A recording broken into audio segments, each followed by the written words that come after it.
Hello Kings generation family, Kings generation சபையில் இருக்கிற எல்லா நல்ல உள்ளங்களுக்கும் ஃபேமிலிஸ்க்கும் வாழ்த்துதலை சொல்கிறேன். நான் பாஸ்டர் ஜான் ஜெபராஜ் தான் பேசுகிறேன். இந்த ஆடியோ கிளிப் நான் நம்முடைய சபை மக்களுக்காக மாத்திரம்தான் போடுறேன். ஆனால் இது எப்படியும் யூடியூபுக்கு வந்துடும். எல்லா சபைகளில் உள்ள பாஸ்டர்ஸும் கேட்பாங்க. தமிழ்நாடு மட்டும் இல்லை, உலகம் ஃபுல்லாக அந்த ஆடியோ போகும்னு எனக்கு தெரியும். ஆனாலும் தெரிந்ததை நான் சொல்கிறேன். அதுக்கு முன்பதாக இதை கேட்குற எல்லா மற்ற சபை ஆட்களுக்கு, மற்ற ஊழியர்களுக்கு, மற்ற விசுவாசிகளுக்கு, கிங்ஸ் ஜென்ரேஷன் சபை அல்லாத மற்றவர்களுக்கு சொல்கிறேன். ஒருத்தருடைய பிரச்சனையை நம்ம என்டர்டெயின் பண்ணிட்டோ, இல்லை அதை குறித்த காசிப் பண்ணிட்டோ, இன்னொருத்தங்களுக்கு அனுப்பிட்டு அதை நம்ம தேவையில்லாத கமெண்ட்ஸ் பண்ணிட்டோ, இல்லை அந்த இன்னொருத்தருக்கு காயத்தை கொடுக்கறத நம்ம எப்போவுமே என்ஜாய் பண்ணக்கூடாது. அது நமக்கு நல்லது கிடையாது. நீங்கள் செய்வதற்கு கர்த்தர் உங்களுக்கு பதில் தருவாராக. கிங்ஸ் ஜென்ரேஷன் சபை மக்களோடு நான் கிட்டத்தட்ட அக்டோபர் மாதத்துலேருந்து நான் பேசலை. ஏன்னா அக்டோபர் மாதத்துக்கு அப்புறம் நான் கோயம்புத்தூரில் இல்லை, வெளியே போயிட்டேன். நான் இந்த ஆடியோவை நான் ரிலீஸ் பண்ணுற ஒரு கட்டாயத்தில் நான் வந்ததுனால வேறு வழி இல்லாமல் நான் ரிலீஸ் பண்ணுறேன். இந்த ஆடியோவில் நான் எல்லாம் பேச போகிறது கிடையாது. சில விஷயங்களை நம்முடைய சபை திறக்கப்படும் பொழுது ஜூன் 1ஆம் தேதி நம்முடைய சபையை மறுபடியும் கோயம்புத்தூர் பட்டணத்தில் திறக்கவிருக்கிறோம். எந்த கட்டடத்திற்காக நீங்கள் நிதி கொடுத்தீங்களோ அதே கட்டடத்தில் தான் நம்முடைய சபை ஆராதனை தொடங்கவிருக்கிறது. ஸோ நீங்கள் ஒருவேளை நீங்கள் ஆல்ரெடி வேறு சபைகள் நாங்கள் போயிட்டோம், இல்லை சிலர் இனி இந்த சபைக்கு நாங்கள் வர விரும்பலன்னு சொன்னால் கூட எனக்கு பிரச்சனை இல்லை. உங்களுக்காக நான் ஜெபிக்கிறேன். உங்களை மனதார நான் ரிலீஸ் பண்ணுறேன். உங்களை ஆசீர்வதிக்கிறேன். நீங்கள் எங்கே இருந்தாலும் நல்லா இருக்கணும். கிங்ஸ் ஜென்ரேஷன் ஆரம்பித்து 5 வருடங்கள் ஆகிறது. இந்த 5 வருஷத்தில் எத்தனை தியாகங்களை நான் சபைக்காக செய்திருக்கிறேன், இந்த சபை வளர்ச்சிக்காக செய்திருக்கிறேன், மக்களுடைய தேவைகளுக்காக செய்திருக்கிறேன். எத்தனை ஆயிரம் ஜனங்களை கர்த்தர் சுகமாக்கி இருக்கிறாருன்னு நீங்கள் எல்லாம் சாட்சி பார்த்துருக்குறீங்க. ஆண்டவர் அந்த ஊழியத்தில் இருப்பதையும், ஆண்டவர் என்னோடு இருப்பதையும் பாடல்கள் மூலமாக, பிரசங்கத்தின் வாயிலாக எத்தனையோ ஹீலிங் டெஸ்டிமனிஸை நீங்கள் கேட்டு கர்த்தர் என்னோடு இருப்பதை கண்டுதான் கிட்டத்தட்ட 2300க்கும் மேற்பட்ட மெம்பர்ஸ் நம்ம சபையில் சேர்ந்தீங்க. என்னுடைய குடும்ப பிரச்சனையை நான் பொது இடத்தில் பேச விரும்பவில்லை, அதை செய்யவும் மாட்டேன். ஒருவேளை அவர்கள் தரப்பிலிருந்து ஏதாவது அவதூறான குற்றச்சாட்டுகளையோ இல்லை ஆதாரமற்ற குற்றச்சாட்டுகளையோ அவர்கள் பொது தளத்தில் வைத்தால் அதையும் நான் சந்திக்க தயார் என்று பதிவிடுகிறேன். அப்புறம் நானும் அநேக உண்மைகளை பச்சையாக வெளியே சொல்ல வேண்டிய வரும்.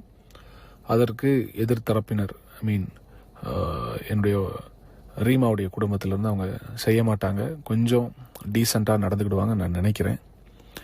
என் குடும்ப பிரச்சனையை நான் கிட்டத்தட்ட அநேக ஆண்டுகள் சந்தித்து வருகிறேன். ஆனால் நானும் அவளும் அதை மேற்கொண்டு ஜெபத்தினாலும் அறிவுரைகளினாலும் மேற்கொண்டு நாங்கள் அதை தொடர்ந்து செய்து கொண்டே வந்தோம்.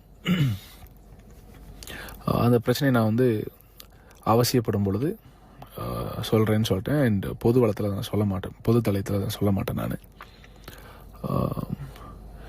அது கடந்த ஒரு 2 வருடமாக கொஞ்சம் டாக்ஸிக்காக மாறி, அண்ட் குறிப்பாக இந்த ஜூன் மாதத்திற்கு முன்பதாக சில காரியங்கள் நிமித்தமாக எனக்கும் அவளுக்கும் உண்டான சில வாக்குவாதங்கள், சில கான்வர்சேஷன்ஸில் நான் 2 முறை சொல்லியிருந்தேன். இதற்கப்புறமும் இந்த மாதிரி பிரச்சனை தொடர்ந்து நடந்தால் அது டிவோர்ஸை நோக்கி போக வாய்ப்பு இருக்குது, வேண்டான்னு சொன்னேன். அதன் பின்பதாகவும் அது நடந்தது. ஸோ அதனால் நான் அதை முழுசாக சொல்ல விரும்பலை. ஸோ ஷார்ட்டாக உங்களுக்கு நான் சொல்கிறேன். அதுலேருந்து நான் வெளியே வந்தேன். ஜூன் மாதமே நான் என்னுடைய வீட்டிலேருந்து வெளியே வந்து விட்டேன். ஜூன் மாதமே வந்துட்டு அதன் பின்பதாக நான் அவங்கக்கிட்ட சொன்ன காரியம், இது உலகத்திற்கு தெரிய வேண்டாம், நம்ம இதை நமக்குள்ளேயே சுமூகமாக முடித்து விடலாம் என்று ஜூன் முதல் வாரத்திலேயே நான் வீட்டில் பேசிவிட்டு தான் வெளியே வந்தேன். என்னன்னா, நான் என்னுடைய ஊழியத்தில் இந்த சபையை ஆரம்பிக்கும் பொழுது யாருமே என் கூட இல்லை. எனக்கு அசிஸ்டன்ட் பாஸ்டர்னு யாரும் நான் நியமிக்கலை, அசோசியேட் பாஸ்டர் யாரையும் நான் நியமிக்கலை. ஆனால் ஊழியம் வளர கொஞ்ச நாட்கள், ஏன்னா நம்முடைய சபை வந்து ஒய்எம்சியில் தான் ஆரம்பித்தோம், கோயம்புத்தூர் ஒய்எம்சியில். கொஞ்ச நாள் ஆக ஆக சபை வளர்ந்தது. அப்புறம் கொரோனா காலத்தில் எல்லா சபையும் மூடப்பட்டது. அதன் பின்பதாக வேறொரு இடத்துல தொடங்க வேண்டும். ஏன்னா கொரோனா காலத்திலும் நம்முடைய எண்ணிக்கை மெம்பர்ஸ் வந்து ஆன்லைன் மூலமாக அதிகமானாங்க. அவர்கள் எல்லாம் வந்தால் வேற ஒரு இடம் தேவைப்படுமேன்னு சொல்லி தான் நம்ம வந்து வேற ஒரு இடத்த நோக்கி போகிறோம். இந்த காலகட்டத்தில் தான் ஒரு நபர் வந்து எனக்கு அறிமுகமாகிறார். அவர் பெயரை நான் சொல்ல மாட்டேன். பெயரை சொல்வதற்கு பயம் இல்லை, பயத்தினால் அல்ல, நான் தைரியமாக சொல்வேன். சீக்கிரம் ஒரு நாள் வெளியில் அதை சொல்ல போகிறேன் நான். ஆனால் சொல்கிறதுக்கு பதிலாக ஒரு ஹிண்ட் கொடுக்குறேன், எல்லாத்துக்கும் அது யாருன்னு தெரியும். அவரை தான் என் சர்ச்சில் எனக்கு அசோசியேட் அப்படின்னு சொல்லி வச்சுருந்தேன். கிங்ஸ் ஜென்ரேஷன் சபையில் அவர் தான் ட்ரூத் டைம் எடுப்பார். அவருக்கு கிராஸ்கட் ரோடில் அவங்க அப்பாவுக்கு, அவங்க தகப்பனாருக்கு ஒரு இடம் இருக்குது, ஒரு பில்டிங். அந்த பில்டிங்கில் மொட்டை மாடி இருந்துச்சு. அந்த மொட்டை மாடியை அங்கே ஏற்கனவே ஒரு பழைய பில்டிங் சிறிய அளவில் இருந்தது, உபயோகத்தில் இல்லாமல் இருந்தது. அப்போ அவர் சொன்னார், எங்கள் மொட்டை மாடியில் வேணால் நம்ம சபை கட்டிக்கிடலாம், நம்ம அங்கே ஆரம்பிக்கலாம்னு சொன்னார். அப்போ இது விஷயமா நாங்கள் அவங்க வீட்டில் போய் பேசினோம், அவங்க தகப்பனாட்ட பேசினோம். அப்போ அவங்க சொன்னது, ஏற்கனவே இருக்கிற அந்த சின்ன உபயோகத்தில் இல்லாத, யூஸில் இல்லாத ஒரு சின்ன பில்டிங், அந்த மொட்டை மாடியில் ஒரு 2/4 தான் இருந்துச்சு அந்த பில்டிங். அது ஏற்கனவே அந்த இன்டீரியர்லாம் இடிஞ்சு போய் தான் இருந்தது. நீங்கள் அதை இடிச்சிட்டு நீங்கள் உங்களுக்கு தேவையானதை கட்டிக்கோங்க, உங்கள் காசில் கட்டிக்கோங்க. ஆனால் உங்கள் காசில் நீங்கள் எவ்வளோ கட்டுறீங்களோ அதை நான் வந்து அட்வான்ஸ் தொகையாக எடுத்துக்கொள்கிறேன்னு அந்த நபர் வாக்கு கொடுக்குறாரு. அவர் வாக்கு கொடுத்ததுனால, அவருடைய மகனும் என் கூட இருந்ததுனால, அந்த நேரத்தில் கிங்ஸ் ஜென்ரேஷன் சபையில் இணைய விரும்பின சில குடும்பங்கள் இருந்தாங்க. அந்த குடும்பங்களோடு நாங்கள் பேசி நாங்கள் ஒரு முடிவுக்கு வந்து அது எவ்வளவு தொகையாகவும் நாங்கள் கணக்கிட்டு அந்த தொகையை நாங்கள் ஆன்லைன் மெம்பர்ஸ்டே நாங்கள் கலெக்ட் பண்ணி என்னுடைய பணமும் ஒரு பெரிய தொகையை போட்டு போத் எக்ஸ்டீரியர் அண்ட் இன்டீரியர் நாங்கள் பில் பண்ணுறோம். எக்ஸ்டீரியரை பில் பண்ணுறதுக்கு மட்டுமே கிட்டத்தட்ட 10 லட்ச ரூபாய்க்கு மேலே, குறைஞ்சது ஒரு 15 லட்ச ரூபாய்க்கு பக்கத்தில் செலவாயிருச்சு. ஏன்னா ஏற்கனவே இருந்ததை இடித்து நாங்கள் தான் அதை காலி பண்ணோம். அதை இடித்து அங்கேருந்து க்ளீன் பண்ணி அதை கொண்டு போய் ஒரு இடத்துல கொட்டி அதை க்ளீன் பண்ணி மறுபடியும் அந்த இடத்துல புதிய ஏற்கனவே இருந்த செவர்லேருந்து அதிகமாக நாங்கள் கட்டி அதன் பின்பதாக அங்கே ஷீட் போட்டு எல்லாம் செய்தோம். இது போக தான் இன்டீரியர். ஸோ எக்ஸ்டீரியர் மட்டுமே கிட்டத்தட்ட நாங்கள் 15 லட்ச ரூபா செலவு பண்ணோம். அவங்க முதல்ல சொன்ன வார்த்தை, நீங்கள் எவ்வளோ செலவு பண்ணுறீங்களோ அதை நாங்கள் அட்வான்ஸ் தொகையாக எடுத்துக்கொள்கிறோம்.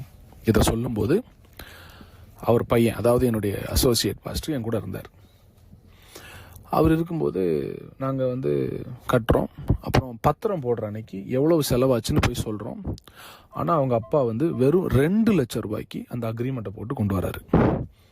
இது நடக்கும்போது என்னோட பிரதர் இம்மானுவேல், திருநெல்வேலியில் ஜெகவானிசி பில்டர்ஸுடைய ஃபவுண்டர் அண்ணன் இம்மானுவேல் அண்ணன் இருக்காங்க. அப்புறம் நம்முடைய பில்டிங் கீழே ஒருத்தர் துணி கடை வச்சுருக்கிறாரு, பிரதர் பால் அப்படின்னு. அவர் எங்கள் கூட வந்தார். நாங்கள் அவங்க வீட்டில் போய் நாங்கள் அக்ரிமெண்ட் போடுறோம். அக்ரிமெண்ட் போடும்போது அந்த அக்ரிமெண்ட்டில் அவங்க அப்பா வெறும் 2 லட்ச ரூபான்னு எழுதிட்டு வர்றாரு, மனசாட்சியே இல்லாமல். அப்போ நாங்கள் அங்கே உட்காந்து மறுபடியும் அதை தர்க்கம் பண்ணோம். நாங்கள் சொன்னோம், நீங்கள் எக்ஸ்டீரியர் கட்டிக்கோங்க, அப்போது அதுக்குரிய பணத்தை நான் என்ன செஞ்சிடறேன், அட்வான்ஸாக எடுத்துக்கிறேன்னு சொன்னீங்க. ஆனால் இப்போ கடைசியில் வெறும் 2 லட்ச ரூபா போடுறீங்களா அங்கிள், நான் பேசுகிறோம். அப்போ பேசும்போது அவங்க தாயாரும் கூட நிற்காங்க, அவங்க குடும்பமும் இருக்குது, எங்கள் சார்பாக ஒரு 3 பேர் இருக்கிறோம் நாங்கள். அப்போது அந்த அக்ரிமெண்ட்டை வந்து நாங்கள் அப்புறம் பேசி எவ்வளோன்னு எக்ஸ்பிளைன் பண்ணி ஒரு 10 லட்ச ரூபாய்க்காவது போடுங்க அங்கிள். அப்புறம் 9 லட்சம், 8 லட்சம், 7 லட்சம், 6 லட்சம், 5.5 லட்சம். கடைசியில் நான் சொன்னேன், நீங்கள் ஆண்டோருக்காக நீங்கள் கட்டுறதை நீங்கள் ஏன் இவ்வளோ தர்க்கம் பண்ணுறீங்க அங்கிள், நீங்கள் சொன்னதை நாங்கள் செஞ்சோம், 15 லட்ச ரூபா செலவு பண்ணியிருக்கோம், நீங்கள் அட்லீஸ்ட் ஒரு 5 லட்சமாவது போடுங்கன்னு சொன்னதுக்கப்புறம் வெறும் 5 லட்சத்துக்கு அந்த ஒப்பந்தம் எழுதப்பட்டது. அவர் பிரிண்ட் பண்ணி கொண்டு வந்து 2 லட்சம். ஆனால் நான் கையில் அதை மாற்றி திருத்தி எழுதினேன். 5 லட்ச ரூபாய் செலவு, அதை வந்து நான் வந்து திருத்தி எழுதினேன். 5 லட்ச ரூபாய் செலவானதுனால இந்த 5 லட்சத்தை நாங்கள் வந்து அட்வான்ஸாக கருதுகிறோம் அப்படின்னு நாங்கள் எழுதி எழுதினதுக்கு பின்பதாக அங்கே இருந்த சாட்சி கையெழுத்து, அதாவது எட்வின் நம்ம இம்மானுவல் அண்ணன், அப்புறம் பால் பிரதர், நான் 3 பேரும் எழுதி அதில் சாட்சி கையெழுத்தும் போடுறோம் 5 லட்சத்துக்கு. அந்த பத்திரத்தில் கையால் எழுதுனதுனால அவங்க அப்பா என்ன சொன்னார், இதை நான் ஒரு பிரிண்ட் எடுத்து கொண்டு வரேன், இப்போதைக்கு இதை பேசிக்கிறோம், மறுபடியும் நம்ம என்ன செஞ்சிடலாம், இன்னொரு தடவை கையெழுத்து போடலாம் அப்படின்னு சொல்லிட்டு போனார். அதுக்கப்புறம் நாங்கள் சபையில் உள்ளே போயிட்டோம். மாத வாடகை நாங்கள் கொடுத்துட்டு இருந்தோம். கரண்ட் பில் நாங்கள் தான் கட்டினோம், தண்ணி பில் நாங்கள் தான் கட்டினோம். அப்போ நான் ஒரு வாரம் கழித்து மறுபடியும் இந்த அசோசியேட் அவர்கிட்ட இந்த ட்ரூத் டைம் எடுத்தார்ல கிங்ஸ் ஜென்ரேஷனில், அவர்கிட்ட கேட்குறேன், பிரதர் உங்கள் அப்பா எனக்கு இன்னும் அந்த அக்ரிமெண்ட்டே தரலையே. அப்போ இவர் சொன்னார், எங்கள் அப்பா ஹரிச்சந்திர மாதிரி பாஸ்டர், எங்கள் அப்பாவுடைய வார்த்தை ரொம்ப சுத்தமாக இருக்கும், எங்கள் அப்பாவுக்கு அக்ரிமெண்ட் பேப்பரை விட அவர் வார்த்தை தான் ரொம்ப சுத்தமான ஆள் அப்படின்னு சொன்னோன்னே நான் இவர்கிட்ட சொன்னேன், பிரதர் உங்கள் அப்பாவை நான் நம்பலை, பேப்பரையும் நான் நம்பலை, ஆனால் உங்களை நான் நம்புகிறேன், உங்களை நான் நேசிக்கிறேன், நீங்கள் புது உடன்படிக்கைன்னு சொல்லி என் கூட வந்து சேர்ந்ததுனால நான் உங்களை நம்புகிறேன், உங்கள் ஹார்ட்டை நம்புகிறேன்னு சொல்லிட்டு அந்த அக்ரிமெண்ட் பேப்பரை பற்றி அப்புறம் நான் பேசவே இல்லை. சபையும் 5 ஆண்டுகள் நடைபெறுகிறது. நீங்கள் ஒரு காரியத்தை கவனிக்கணும். 2024 ஜூன் மாதம் நான் வீட்டை விட்டு வெளியே வர்றேன் பிரச்சனையினால. வெளியே வரும்போது நான் இம்மீடியட்டாக எங்கள் அப்பா அம்மாவுக்கும் சொல்லிட்டேன், என்னை சுற்றிலும் இருந்த எல்லாருக்கும் அதை நான் சொல்லிட்டேன், முக்கியமான நபர்களுக்கு சொல்லிட்டேன், இன்க்ளூடிங் ப்ராஃபட் டிஜோவுக்கு அது தெரியும். நான் வெளியே வர்றதுக்கு முன்னால் இந்த மாதிரி சில முடிவுகளை குடும்பத்தில் நான் எடுக்கிறேன் என்று நான் முதல்ல நம்பி சொன்னதே அவர்கிட்ட தான்.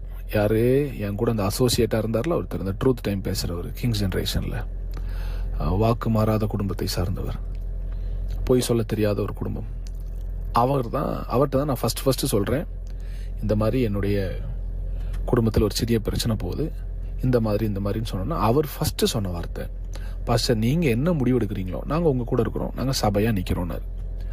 அதன் பின்பதாக நான் அமைதியாக தான் இருந்தேன். ஒரு மாதம், ஒரு 1.5 மாதம் போகும்போது எங்களுடைய சபையில் மொத்தமும் எதிர்த்தரப்பினரால், அதாவது என்னுடைய மனைவியின், அவளை நான் குறை சொல்ல விரும்பலை, நாங்கள் என்ன எங்களுக்கு தெரிய வருது அப்படின்னா, சபையில் இருக்கிற அநேகருக்கு இந்த விஷயம் தெரிய ஆரம்பிக்கிறது. இதை யார் சொன்னா, ஏன் சொல்கிறாங்க எனக்கு ஒன்றுமே புரியலை. இப்போ கூட அது எனக்கு ஒரு டவுட் இருக்குது, ஒருவேளை இவர் மூலமாக தான் போயிருக்க வாய்ப்பு இருக்குன்னு எனக்கு தோணுது. இப்போ சபையில் அதனுடைய ரிஃப்ளெக்ஷன்ஸ் தெரியுது, பாஸ்டருடைய ஃபேமிலியில் ஏதோ ஒரு சிறிய சலசலப்பு போகுதுன்னு. நான் இதன் நிமித்தமாய் ஜூலை ஆகஸ்ட் மாதம்லாம் வரும்போது ஒரு ஒரு ஒரு ஸ்ட்ராங்கான ஒரு டெசிஷனுக்கு வர்றேன். வந்துட்டு எங்கள் குடும்பத்துலேயும் பேசிட்டு, எங்கள் சபையில் சில ஒரு குற்றச்சாட்டை ஒரு குறிப்பிட்ட குடும்பத்தின் மீது வைத்துக்கொண்டே இருந்தாங்க. அப்போ அவங்க குடும்பத்தோடு நாங்கள் போய் பேசிட்டோம், என்னென்ன நடக்கும், இதுக்கப்புறம் நாங்கள் என்ன முடிவு எடுக்க போகிறோம்னு பேசி நாங்கள் முடிச்சிட்டோம். இந்த எனக்கும் என் மனைவிக்கும் ஒரு சிறிய சலசலப்பு போகிறது என்பதை அறிந்து கொண்டு இந்த நபர், அதாவது அந்த அசோசியேட்டு ட்ரூத் டைம் எடுக்கிறவர், என் மனைவி கூட போய் ஜாயின் பண்ணுறாரு, கை கோத்துட்டார். எனக்கு இது தெரியவே தெரியாது. அவர் முதல்ல போகும்போது நடுநிலை மாதிரி போகிறார், கம்ப்ளீட்டாக அந்த சைடு போகாமல் நடுநிலையாக போயிட்டு அவங்க சைடும் பேசுகிறாரு, என் சைடும் பேசுகிறாரு. இதை பற்றி எனக்கு தெரியவே தெரியாது. நான் அநேக காரியத்தை சொல்ல அது அந்த சைடு தெரிய இது போய்கொண்டே இருக்குது. இதற்கிடையில் இதை வந்து நான் பப்ளிக்கில் நான் வெகு சீக்கிரத்தில் அனௌன்ஸ் பண்ணுவேன். இதை குறித்து எனக்கு பயமும் இல்லை. எந்த பெண்ணை ரொம்ப ஒரு பெண் பிள்ளைங்க தாக்கி அசிங்கப்படுத்தி அவமானப்படுத்தி சபையை விட்டு வெளியேற்றணும்னு நினச்சாங்களோ அந்த பெண்ணின் குடும்பத்தோடு எங்கள் குடும்பம் பேசிவிட்டார்கள்.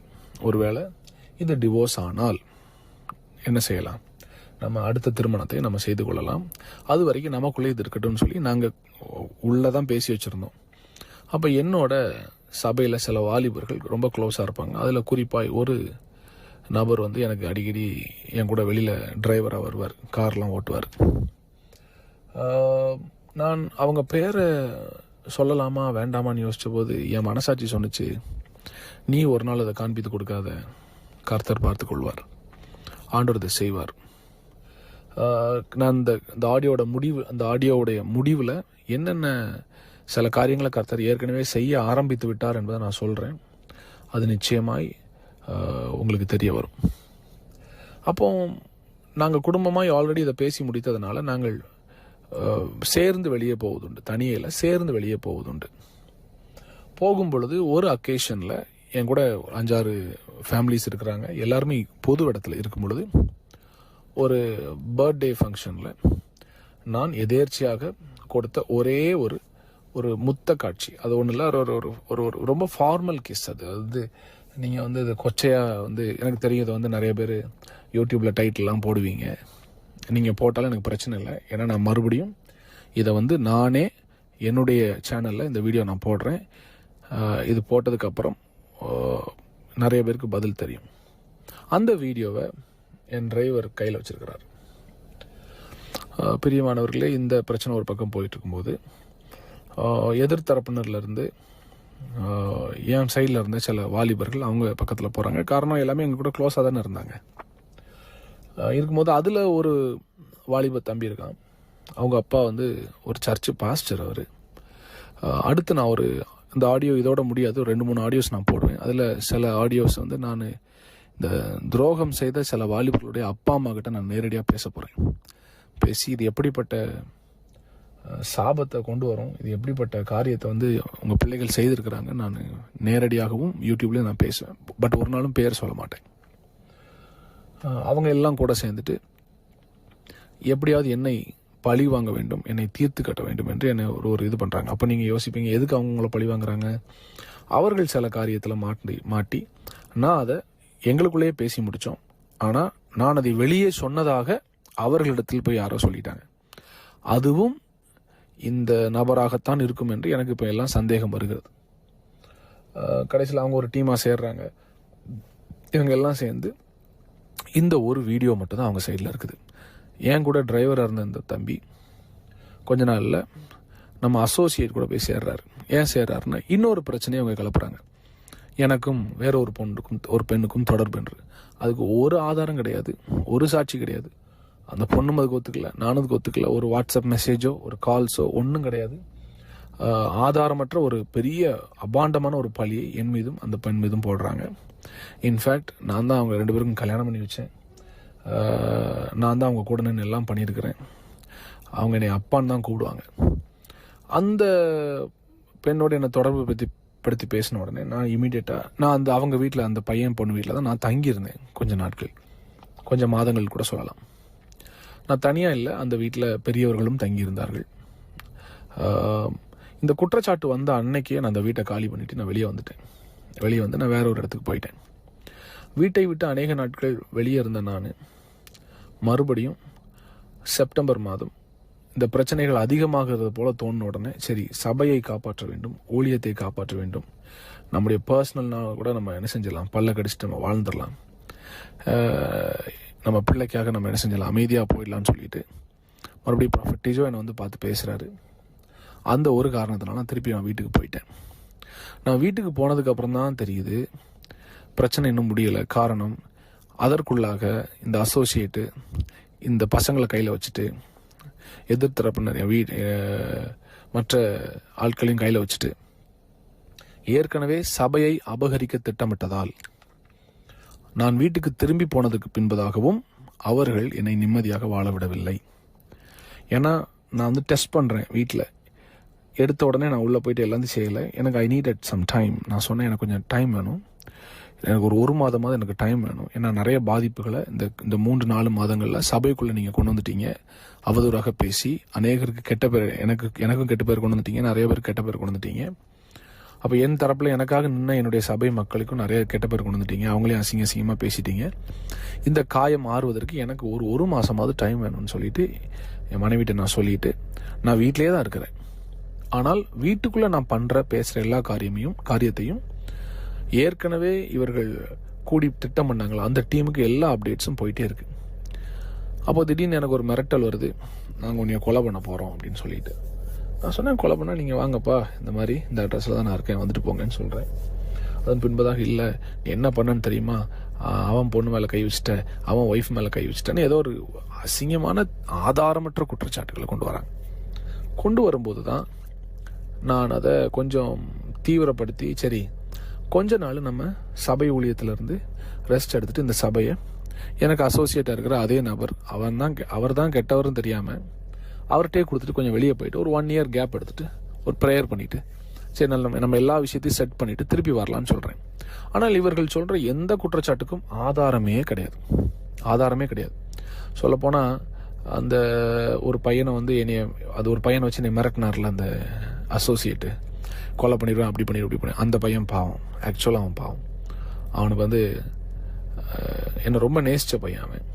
அவனை எப்படியோ இவங்க எல்லாம் சேர்ந்து ஒரு குரூப்பாக சேர்ந்து அவனை பிரெயின் வாஷ் பண்ணி அவனை கைக்குள்ளே போட்டுட்டு இதெல்லாம் பண்ண ஆரம்பிச்சிட்டாங்க.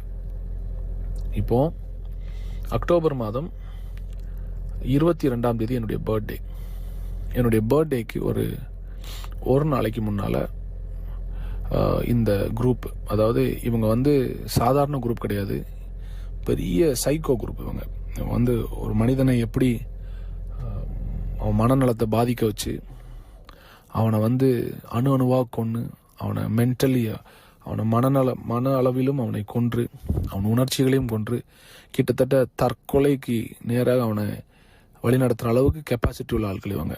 இது சாதாரண கேங் கிடையாது. இந்த ஆடியோவை கேட்குற உலகத்தில் இருக்கிற எல்லா ஊழியர்களுக்கும் நான் சொல்கிறேன், எல்லா விசுவாசிகளுக்கும் சொல்கிறேன், தேவராஜ்யத்தில் சபையில் இப்படிப்பட்ட துரோகிகள் இனி தலையெடுக்கவே கூடாது. அதனால தான் நான் ஓப்பனாக பேச ஆரம்பிச்சிட்டேன். ஏன்னா எனக்கு தெரிஞ்ச நான் சினிமாலாம் பார்த்துருக்குறேன். சினிமாவில் கூட இவ்வளவு கேவலமான ஒரு காரியத்தை யாராலும் ஒரு சித்தரிக்க கூட, அதாவது யோசிச்சு கூட இமேஜின் கூட பண்ண பார்க்க முடியாது. அந்த அளவுக்கு கொடுமையான கூட்டமாகும் இந்த கூட்டம். அந்த கூட்டத்துக்கு தலைவன் தான் அந்த அசோசியேட். இவர்கள் என்னை மிரட்டுகிறார்கள். அப்போ மிரட்டி நாங்கள் வீடியோவை வெளிவிட போகிறோம். நான் சொன்னேன், என்ன வீடியோ? நீங்கள் வந்து ஒரு பொண்ணு கூட தப்பு பண்ண வீடியோ வெளியிட போகிறேன். நான் சொன்னேன், அப்படி நடக்கவே இல்லை, நீங்கள் விட்டுக்கோங்கன்னு சொல்கிறேன். ஆக்சுவலாக நான் வந்து வேற ஒரு பொண்ணோடு தொடர்பில் இருக்கிறேன், பெட்ரூமில் வீடியோ இருக்குங்களான்னு சொல்லி என்னை ஏமாற்றி வந்து மிரட்டுறாங்க. அப்போ நான் சொன்னேன், நீங்கள் தாராளமாக விட்டுக்கோங்க, அப்படி ஒரு விஷயம் நடக்கவே இல்லைன்னு நான் உறுதியாக சொல்கிறேன்.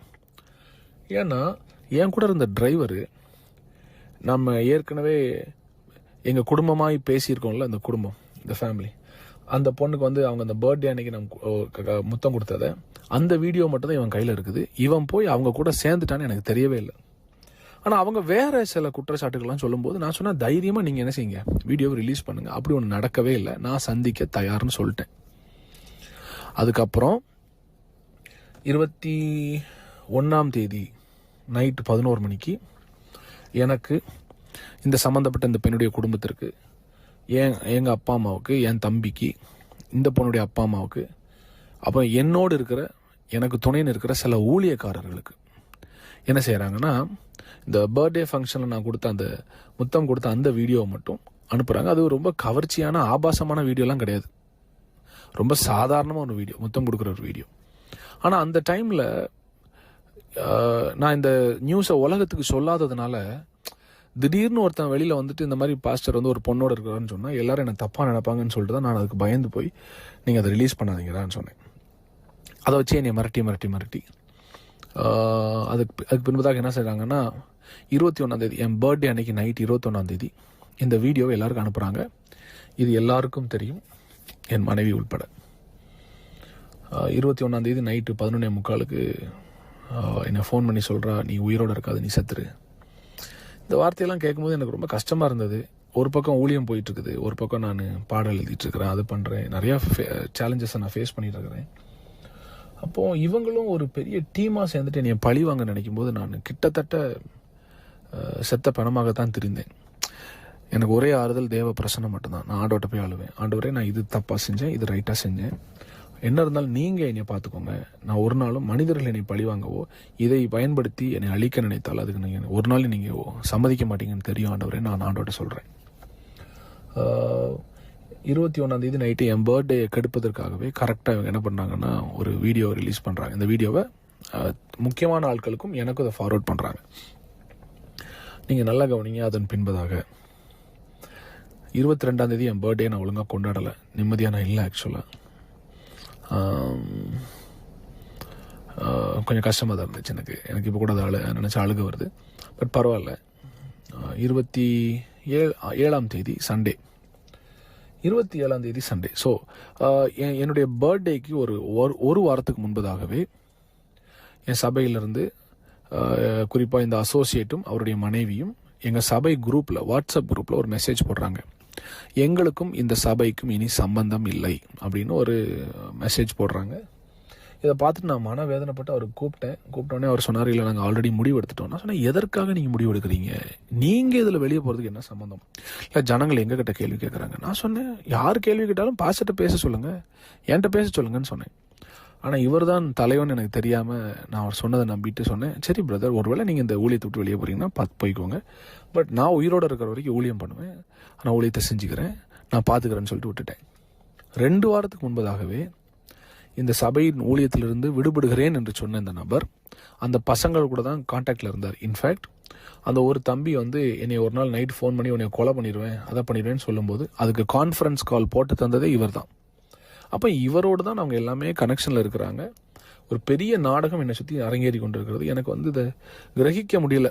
என்னென்னா என் கூட இருந்த பசங்களை இவன் எனக்கு விரோதமாக திருப்பி விட்டுட்டானேன்ற ஒரு ஆதங்கத்தில் என்னால் சாப்பிட முடியல, என்னால் ஒன்றுமே செய்ய முடியல.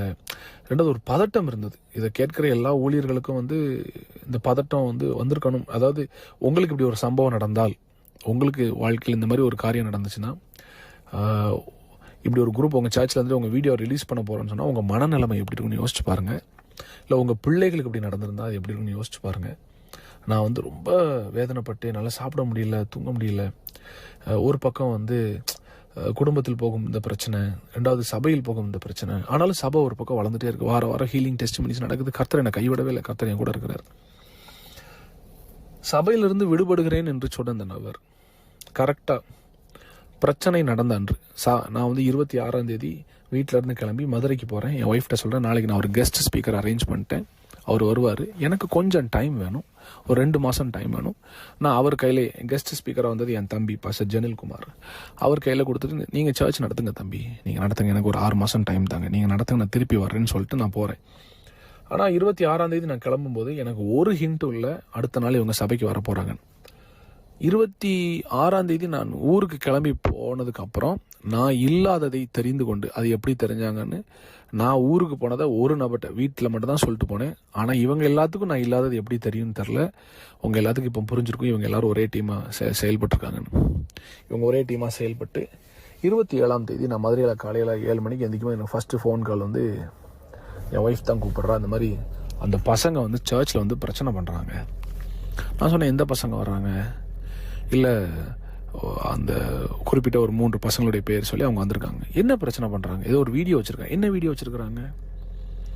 அவங்க சொன்னதும் அவங்க கொண்டு வந்ததும் வேறு. ரெண்டாவது, இதுக்கு அந்த சபையை நிறுத்த இவங்க பிளான் பண்ணும்போது இதற்கு முதல்ல ஹெட்டாக நின்று பிளான் பண்ணதே என்னுடைய அசோசியேட் தான், அந்த ட்ரூத் டைம் எடுக்கிறவர் தான். அவரும் அன்றைக்கி இந்த சர்ச்சுக்கு வந்திருக்கிறார். அப்போ எனக்கு முதல் கேள்வி மனசில் எழும்புச்சு, 2 வாரத்துக்கு முன்னால் இந்த சபைக்கும் எனக்கும் பிரச்சனை இல்லைன்னு சொன்ன நபர் எதற்காக வந்து நிற்கிறார்? அடுத்து அவர் எனக்கு லேட்டராக சொன்னது, பாஸ்டர் அவங்க வந்து பிரச்சனை பண்ண வந்தாங்க, உங்களை அட்டாக் பண்ண வந்தாங்க, உங்களுக்கு எதுவும் ஆயிடக்கூடாதுன்னு தான் நாங்கள் கூட வந்தோம். என்னுடைய ஒரே கேள்வி, அப்போ நீ முதல்ல எனக்கு தானே ஃபோன் பண்ணி சொல்லியிருக்கணும் இந்த மாதிரி பசங்க வராங்கன்னு, ஏன் ஃபோன் பண்ணி சொல்லலை? கேட்டால் நீங்கள் என் ஃபோன் நம்பரை பிளாக் பண்ணிட்டீங்க. இவர் எப்போ சர்ச்சுக்கு வரமாட்டேன், இந்த சர்ச்சை விட்டு வெளியே போகிறேன்னு சொன்னாரோ அவர் மேலே வருத்தத்தில் நான் பிளாக் பண்ணேன். ஆனால் அவருடைய மனைவியின் ஃபோனை நான் பிளாக் பண்ணல. ரெண்டாவது, அவர் ஃபோன்லேருந்து மட்டும் இல்லை, அவர் என்னை காண்டாக்ட் பண்ண நினச்சிருந்தா எந்த ஃபோன்லேருந்து என்னை காண்டாக்ட் பண்ணியிருக்கலாம், அட்லீஸ்ட் ஒரு மெசேஜாவது அனுப்பியிருக்கலாம் எனக்கு அவர். ஆனால் அவர் செய்யவே இல்லை. என்னையை காப்பாற்றுவதை போல ஒரு நாடகம் ஆடிட்டு இந்த பசங்களை தூண்டி விட்டதே இந்த நபர் தான். அன்னைக்கு காலையில் வந்து சபையை நிறுத்தும்போது இவங்களுக்கு எப்படி சர்ச்சை நிறுத்தணுன்ற ஐடியா வந்துச்சுன்னு எனக்கு இப்போவும் புரியவே இல்லை. இவங்க சொல்லுகிற குற்றச்சாட்டுக்கும் சபைக்கும் என்ன சம்மந்தம்னு தெரியல. ஒருவேளை அது உண்மை கிடையாது, ஒருவேளை அந்த அவங்க சொல்கிற குற்றச்சாட்டு உண்மையாக இருந்தால் கூட அது ஒரு வீட்டுக்குள்ளேயோ ஒரு வெளியில் வச்சோ பேசி தீர்க்கப்பட வேண்டிய ஒரு விஷயம். அதை கொண்டு வந்து இவ்வளவு வேகமாய் வளர்கிற ஒரு 2500 பேர் உள்ள சபையை வந்து ஞாயிற்றுக்கிழமை ஆராதனை நடக்கும்போது வந்து நிறுத்தினாங்கன்னா அப்போ எந்த அளவுக்கு இவர்களுக்கு தேவ பிரசனத்தின் மேலும் வார்த்தையின் மேலும் ஒரு நாட்டமோ ஒரு மரியாதையோ இருக்கு, எனக்கு ஒன்றுமே புரியல. அதுவும் குறிப்பாக இந்த நபர் இந்த ட்ரூத் டைம் எடுக்காரு பாருங்க, அன்பை மாத்திரம் தான் பேசுவார், கர்த்தர் நல்லவர்னு பேசுகிறார். ஒரு வேதாகம கல்லூரி கூட நடத்திட்டு இருக்காரு அவர். அது கூட நான் அவருக்கு கிராஜுவேஷன் கூட சப்போர்ட் பண்ணேன். இவருக்கு எப்படி ஒரு சபை ஆராதனையை நிறுத்துவதற்கு மனசு வந்துச்சுன்னே தெரில. எனக்கு இப்போ நினைச்சாலும் அது கண்ணீர் வருது எனக்கு. இவர் வந்து நின்று அந்த பசங்களை ஏவி விட்டு சபையை நிறுத்துறாரு. இவர் சொன்னார், என்னை காப்பாற்ற வந்தேன்னு. ஆனால் அன்னைக்கு அந்த பிரச்சனை நடக்கும்போது என்னுடைய இன்னொரு அசோசியேட் பாஸ்டர் டேவிட் ரமேஷ், என்னுடைய இன்னொரு அசோசியேட் பாஸ்டர் மனோகர் தாஸ், என்னுடைய இன்னொரு அசோசியேட் பாஸ்டர் சாம், இவங்க 3 பேர் அங்கே இருக்கிறாங்க. இது போக என்னுடைய விசுவாசிகள் எல்லாரும் இருக்கிறாங்க. குறிப்பாக என்னுடைய சில முக்கியமான மூப்பர்களும், பிரதர் ராஜ்குமார், இந்த மாதிரி சில முக்கியமான மூப்பர்களும் அங்கே இருக்கிறாங்க. பிரதர் விக்டர் எல்லாம் இருக்கிறாங்க. இவங்க எல்லாரும் இந்த பசங்களை நிறுத்தி, தம்பி இது சபை, நீங்கள் சொல்கிற குற்றச்சாட்டு தனிப்பட்ட குற்றச்சாட்டு, நீங்கள் அங்கே தான் அதை பேசணும். சபையை நிறுத்த யாருக்கும் உரிமை இல்லைன்னு சொல்லி இந்த பசங்களை சொல்லி மேடையிலேருந்து இறக்கி கீழே கொண்டு வந்துட்டாங்க. அந்த பசங்களும் வர்றாங்க. வந்த பசங்களை மறுபடியும் கையை பிடிச்சி முன்னால் போய் நின்று பேசுன்னு சொன்னதே இந்த அசோசியேட் தான். யார்? இந்த ட்ரூத் டைம் எடுக்கிறவர் தான். இது நான் அல்ல, அங்கே இருந்த எல்லா விசுவாசிகளும் சொன்னது, எல்லா பாஸ்டர்ஸும் சொன்னது. என்கிட்ட ஃபோன் பண்ணி அழுதாங்க, பாஸ்டர் நாங்கள் இந்த பசங்க தான் பிரச்சனை பண்ணுறாங்கன்னு நினைக்கிறோம், அப்புறம் தான் தெரியுது இவர் தான் பாஸ்டர் அந்த பசங்களே கூட்டிகிட்டு வந்திருக்கிறாரு, இவர் தான் அந்த பசங்களை மறுபடியும் மேடையில் ஏற சொல்கிறாரு. அந்த பசங்க கீழ்ப்படிஞ்சு சபை ஆராதனையை தொடக்கூடாதுன்னு வெளியே போகிறாங்க பாஸ்டர். ஆனால் இவர் கேட்க மாட்டேக்காரு. இவர் கையை பிடிச்சி மறுபடியும் மேடையை கூட்டு போகிறாரு. இவர் கையை பிடிச்சி பேசுங்கடான்னு சொல்கிறாரு. அடுத்தது நான் சொன்னேன்ல, அந்த பர்த்டே பார்ட்டியில் கிஸ் பண்ண வீடியோ, அந்த வீடியோவை ஃபோனில் எல்லாருக்கும் காண்பித்ததே இவர் தான். யார்? அசோசியேட் தான். இந்த ட்ரூத் டைம் நடத்துகிறவர் தான். அந்த அவர் ஃபோனில், வேற ஒருத்தன் ஃபோனில் இல்லை, அவர் ஃபோனில் எல்லாருக்கும் ப்ளே பண்ணி காமிச்சிருக்கிறாரு. இதுக்கு அங்கே இருக்கிற விசுவாசிகள் சாட்சி, அங்கே இருக்கிற விசுவாசிகள் சாட்சி. இவரே ஃபோனில் அந்த வீடியோ எல்லாத்தையும் காமிச்சு பாருங்க, நம்ம பாஸ்டர் என்ன பண்ணுறாரு பாருங்க. அது ஒரு பெரிய ஆபாசமான வீடியோவும் கிடையாது. அதை காண்பிச்சுட்டு இவங்க சொன்ன அடுத்த குற்றச்சாட்டு என்னன்னா, அது போதுமான ஆதாரம் அது கிடையாததுனால அதை வைத்து ஒரு பெரிய சபையை நிறுத்துவதற்கான ஒரு போதுமான அது ஆதாரமாய் தோன்றாததுனால இவங்க வேற ஒரு பல குற்றச்சாட்டுகளை சேர்ந்து வைக்கிறாங்க. அதில் அவங்க சொன்னது என்னன்னா, இது மட்டும் இல்லை, இதை போல நிறைய வீடியோஸ் நாங்கள் வச்சிருக்கிறோம், இது போல நாங்கள் நிறைய வீடியோஸ் வச்சிருக்கிறோம், அவர் நிறைய பெண்களோட தப்பு பண்ணியிருக்கிறாரு. நான் அந்த அசோசியேட்டை ஒரு காரியத்தை இந்த ஆடியோ மூலமாக சொல்கிறேன். உன்னை நம்பினதுக்கு, உன்னை என் கூட வச்சதுக்கு நீ பண்ண துரோகம் இருக்கு பாரு, உன்னை கடவுள் பார்த்துக்கிடுவார். இதற்கான பதிலை உன் தலைமுறைகள் பார்க்கும். நீங்கள் நடித்த நாடகம், என்கிட்ட நல்லவ மாதிரி நடிச்சுட்டு பசங்களை ஏவி விட்டு நீங்கள் நடித்த நாடகம் வெளியே வராதுன்னு நினச்சி தான் நீங்கள் இவ்வளவும் பண்ணீங்கன்னு தெரியும். ஆனால் கர்த்தர் யாருன்னு சொல்கிறேன், எனக்குள்ளே இருக்கிற ஆவியானவர் யாருன்னு சொல்கிறேன். அவர் எல்லாத்தையும் காண்பிச்சு கொடுத்துருவார், எல்லாத்தையும் வெளிச்சத்துக்கு கொண்டு வந்துடுவார். நான் இன்னும் சில உண்மைகளை சொல்கிறேன். அந்த பசங்களை வச்சு பிரச்சனை பண்ணிட்டு சபையை நிறுத்திட்டு சபை ஆராதனை நடக்காதுன்னு எல்லாரையும் போக வச்சிருக்கிறாங்க. என் முதல் கேள்வி, எனக்கு அசோசியேட் பாஸ்டர் இருந்துட்டு இந்த சபைக்கும் எனக்கும் சம்மந்தம் இல்லைன்னு சொல்லி வெளியே போனேன், உங்களுக்கு மறுபடியும் அந்த சபையில் என்ன வேலை? அதுவும் கரெக்டாக அந்த பசங்க வர்ற அன்னைக்கு. ஒருவேளை என் பில்டிங்கு எந்த பிரச்சனையும் வந்துடக்கூடாதுன்னு காப்பாற்ற வந்தேன், இல்லை பாஸ்டர் மேலே கையை வச்சிடக்கூடாதுன்னு காப்பாற்ற வந்தேன். நான் அந்த சபையில் அன்னைக்கு ஞாயிற்றுக்கிழமை காலையில் இல்லைன்ற விஷயம் உங்களுக்கு தெரியும். அப்புறம் எப்படி இந்த பசங்க நீ அட்டாக் பண்ணுவாங்க நீங்கள் சொன்னீங்க? ரெண்டாவது, கரெக்டாக எப்படி அவங்க வந்த டைமுக்கு நீங்களும் வந்தீங்க? சரி, அப்படியே அவங்க ஃபோன் பண்ணி சொல்லியிருந்தாலும் அந்த பில்டிங் உங்கள் அப்பா பேரில் இருக்குது, நீங்கள் தான் ஓனரு. பக்கத்தில் இருக்கிற போலீஸ் ஸ்டேஷன் ஃபோன் பண்ணி இந்த மாதிரி எங்கள் பில்டிங்க்கு 4 பேர் பிரச்சனை பண்ண வர்றாங்க சார், எங்களுக்கு பாதுகாப்பு வேணும்னு நீங்கள் கொடுத்துருக்கணுமா இல்லையா? என் கூட 5 வருஷம் இருந்தீங்களே, உங்களை எல்லா மேடையிலும் ஏற்றி உட்கார வச்சேனே, என் பிரசங்கத்துக்கு முன்னால் உங்களுக்கு 15 நிமிஷம் 20 நிமிஷம் மைக்கை கொடுத்து பேசுங்கன்னு சொன்னேன். இந்த சபையில் எனக்கு என்ன மரியாதை கொடுக்குறீங்களோ அதே மரியாதையை இவருக்கும் கொடுங்க அப்படின்னு சொல்லி உங்களை பக்கத்தில் நிறுத்தி வச்சுருந்தேனே. அதுக்கு நீங்கள் காண்பித்த நன்றி தானே அது? அதுக்கு நீங்கள் காண்பித்த நன்றி தானே அது? மன வேதனையோடு சொல்கிறேன், என் சபையை நான் திருப்பி ஆரம்பிப்பேன், என்னுடைய ஊழியம் திரும்ப வளரும். கர்த்தர் என் பக்கத்தில் இருக்கார், ஜனங்களும் என்னை புரிந்து கொள்வார்கள். நான் மறைஞ்சு ஓடி வாழ்கிற கூட்டம் கிடையாது. நான் ஆண்டோடைய பிள்ளை, அவர் என்னை நீதிமானாக மாற்றிருக்கிறார். நான் சொல்கிறேன், உங்களுக்கு அவ்வளோ செஞ்சனே, துரோகம் செய்வதற்கு முன்பதாக 1 நிமிஷம் 2 பேர் யோசிச்சு பார்த்தீங்களா? புருஷனை பொண்டாட்டி உட்காந்து இவ்வளோ நம்பினாரு, எனக்கு கொடுக்குற மதிப்பு அவங்களுக்கு கொடுங்கன்னு சொன்னார். இந்த சபை ஒருவேளை நான் அடுத்து கிளை சபைகள் வேறு தேசங்களில் ஆரம்பித்தா நான் போவேன், அப்போ இந்த சபை எவ்வளோ பெரிய சபையாக இருந்தாலும் இதை என்னுடைய அசோசியேட் கையில் கொடுத்துட்டு போவேன்னு சொன்னேன். எப்படி அவங்களுக்கு மனசு வந்துச்சு? இப்படி ஒரு இருதயம் உள்ள ஒரு மனுஷனை நீங்கள் சிதைப்பதற்கு மனசாட்சியில் உங்கள் 2 பேருக்கும் மனசாட்சி இல்லை, நீங்களாம் பைபிளை தொடாதீங்க. இல்லை பிரசங்கம் வர பண்ணுறீங்க, அன்று கர்த்தர் நல்லவர்னு. சரி, மற்ற மக்களுக்கு நான் அதை சொல்கிறேன். ஏன்னா அந்த ஆடியோ அவரும் கேட்பாரு, அவருக்கும் தெரியணும், அவருக்கும் குத்தணும். இது அவங்க குடும்பத்தாருக்கும் தெரியணும். இப்படி ஒரு பாம்பை வளர்த்து வச்சிருக்கிறோன்னு, இப்படி ஒரு சர்ப்பத்தை வளர்த்து வேற ஒரு வேற ஒரு உலகத்தில் கர்த்தரால் உயர்த்தப்பட்ட ஒரு பிள்ளைய எந்த சிபாரிசும் இல்லாமல், எந்த யாருடைய ரெக்கமெண்டேஷனும் இல்லாமல், கிருபையால் மாத்திரம் மேலே வந்து இத்தனை ஆண்டுகள் கஷ்டப்பட்டு ஊழியத்தில் மேலே வந்து உலகத்துக்கே ஆசீர்வாதமாக இருக்கிற ஒரு பிள்ளைய உங்கள் மகன் மனசாட்சி இல்லாமல் கொண்டிருக்கிறான். அது உங்களுக்கு கேட்கணும், உங்களுக்கு புரியணும். சாபத்தை சம்பாதிச்சு வச்சிருக்கீங்க நீங்கள். மக்களுக்கு நான் சொல்கிறேன், அன்னைக்கு அந்த பிரச்சனை நடக்கும்போது கூட இருந்த எல்லாரும் அநேக ஆதாரமற்ற குற்றச்சாட்டுகள் அவங்க வந்து காண்பிச்சு இந்த ஒரு வீடியோ தான், ஆனால் நிறைய வச்சிருக்கோன்னு சொன்னாங்க. எங்கே வச்சிருக்கிறீங்க? ரிலீஸ் பண்ணுங்கடா. நீங்கள் உங்கள் கையில் இல்லைன்னு தெரியும். இந்த ஒரு வீடியோ வச்சுட்டு இன்னும் நிறையா இருக்குது, இன்னும் நிறையா இருக்குது. யார் நீங்களாம்? நிறையா வச்சு நீங்கள் காண்பிக்காத ஆட்களாம், மனசாட்சி இல்லாதவங்க தான் நீங்களாம். உங்கள் மேலே இம்பார்ட்டேஷன் வச்சு உங்களை போராட்டத்துக்குலாம் நான் காரில் கூப்பிட்டு போய் சாப்பாடு வாங்கி கொடுத்து என் கூட ஸ்டார் ஹோட்டலில் தங்க வச்சு எனக்குரிய மரியாதை உங்களுக்கு கொடுத்து எத்தனையோ மீட்டிங்கில் எனக்கு போட்ட சால்வை உங்களுக்கு நான் போட்டு உங்களை கூட வச்சு ஊழியத்தில் நான் படித்து கொடுத்து எப்படி பிரசங்கம் பண்ணணும், எப்படி அனாயிண்டிங்கில் நடத்தணும், எப்படி டெலிவர் பண்ணணும், எப்படி ஹீல் பண்ணணும் நான் சொல்லிக் கொடுத்தே நீங்கள் எனக்கு கொடுத்த பாடம் தானடா. அப்போ இவ்வளோ நாள் நீங்கள் என் கூட இருந்து என் காசு பணம் என் பேர் புகழ் தான் உங்களுக்கு அவ்வளோ எரிச்சலை உண்டு பண்ணியிருக்கு, உங்களுக்கு பொறாமையை உண்டு பண்ணியிருக்கு. அப்படி தானே? என் முகத்திலே முடிச்சிடாதீங்க நீங்கள் யாரும். ஆண்டவர் உங்களை பார்த்துக்கிடுவார். நான் என்னைக்கோ மாம்சத்தில் செயல்பட்டால் நான் பண்ணியிருக்கலாம், சில தவறான காரியத்தை செய்திருக்கலாம், எனக்கும் தோணுச்சு. ஆனால் ஆண்டவரை நான் நம்புறேன்டா, ஆண்டவரை நான் நம்புறேன். எனக்கு அவர் நீதி செய்வார் நான் நம்புறேன். அதனால தான் நான் அமைதியாக இருக்கிறேன். சபை மக்களுக்கு நான் சொல்கிறேன், இவங்க அன்றைக்கி என்னை மிரட்டி ஒரு குரூப்பாக உட்காந்து அன்றைக்கி வந்தது எல்லாமே எனக்கு விரோதமான ஆட்கள். யார் யார் மேலே சர்ச்சில் நான் ஆக்ஷன் எடுத்திருந்தனோ, தனியாக கூப்பிட்டு பர்சனலாக வார்ன் பண்ணணும், அவங்க எல்லோரும் அன்றைக்கி வந்து உட்காந்துருக்குறாங்க. அதில் ஒரு சிலர் ஏமாற்றப்பட்டார்கள்னு எனக்கு தெரியும். எனக்கு ஃபோன் பண்ணிவிட்டு 40 லட்சம் நீ இப்போ கொடுக்கலன்னா இந்த வீடியோவை ரிலீஸ் பண்ணிடுவோம். இதை சொல்லும்போது இந்த ட்ரூத் டைம் எடுக்கார்ல,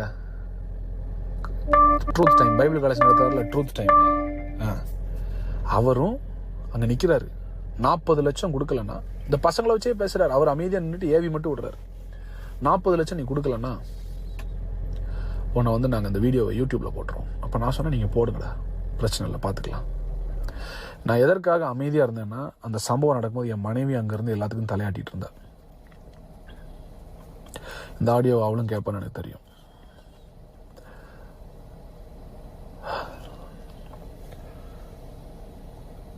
ரீமா, இவங்க எல்லாம் உனக்கு உதவி செய்யலை, வாழ்க்கையை கொண்டிருக்காங்க, உன் ஃப்யூச்சர் அழிச்சிருக்காங்க மட்டும் புரிஞ்சுக்கோ. நீ உன்னை குறிச்சோ உன் குடும்பத்தை குறிச்சோ நான் பப்ளிக்கில் ஒன்றாலும் தப்பாக பேச மாட்டேன். அதற்குரிய வரையறையை நீங்கள் தான் பாதுகாத்துக்கணும். அந்த லிமிட்டை நீங்கள் தான் காப்பாற்றிக்கிடணும். நீங்களும் ஒரு லிமிட்டை தாண்டி போனீங்கன்னா நானும் சில விஷயத்தை பேச வேண்டிய வரும். அது வரக்கூடாதுன்னு நான் ஜெபிக்கிறேன். இனிமேலாவது புரிஞ்சுக்கோ, நமக்கு 2 பேரும் நடக்கிற மிஸ் அண்டர்ஸ்டாண்டிங்கில் உள்ளே வந்து எவனோ ஒருத்தன் எவ்வளோ பெரிய கேம் விளையாண்டு அசிங்கத்தை உண்டு பண்ணி உன்னையும் நடத்தல நிறுத்தியிருக்கான், என்னையும் அவன் துரத்தி சாவுக்கு நேரம் ஓட வச்சிருக்கிறான். கர்த்தர் என்னை காப்பாற்றிருக்கிறார்.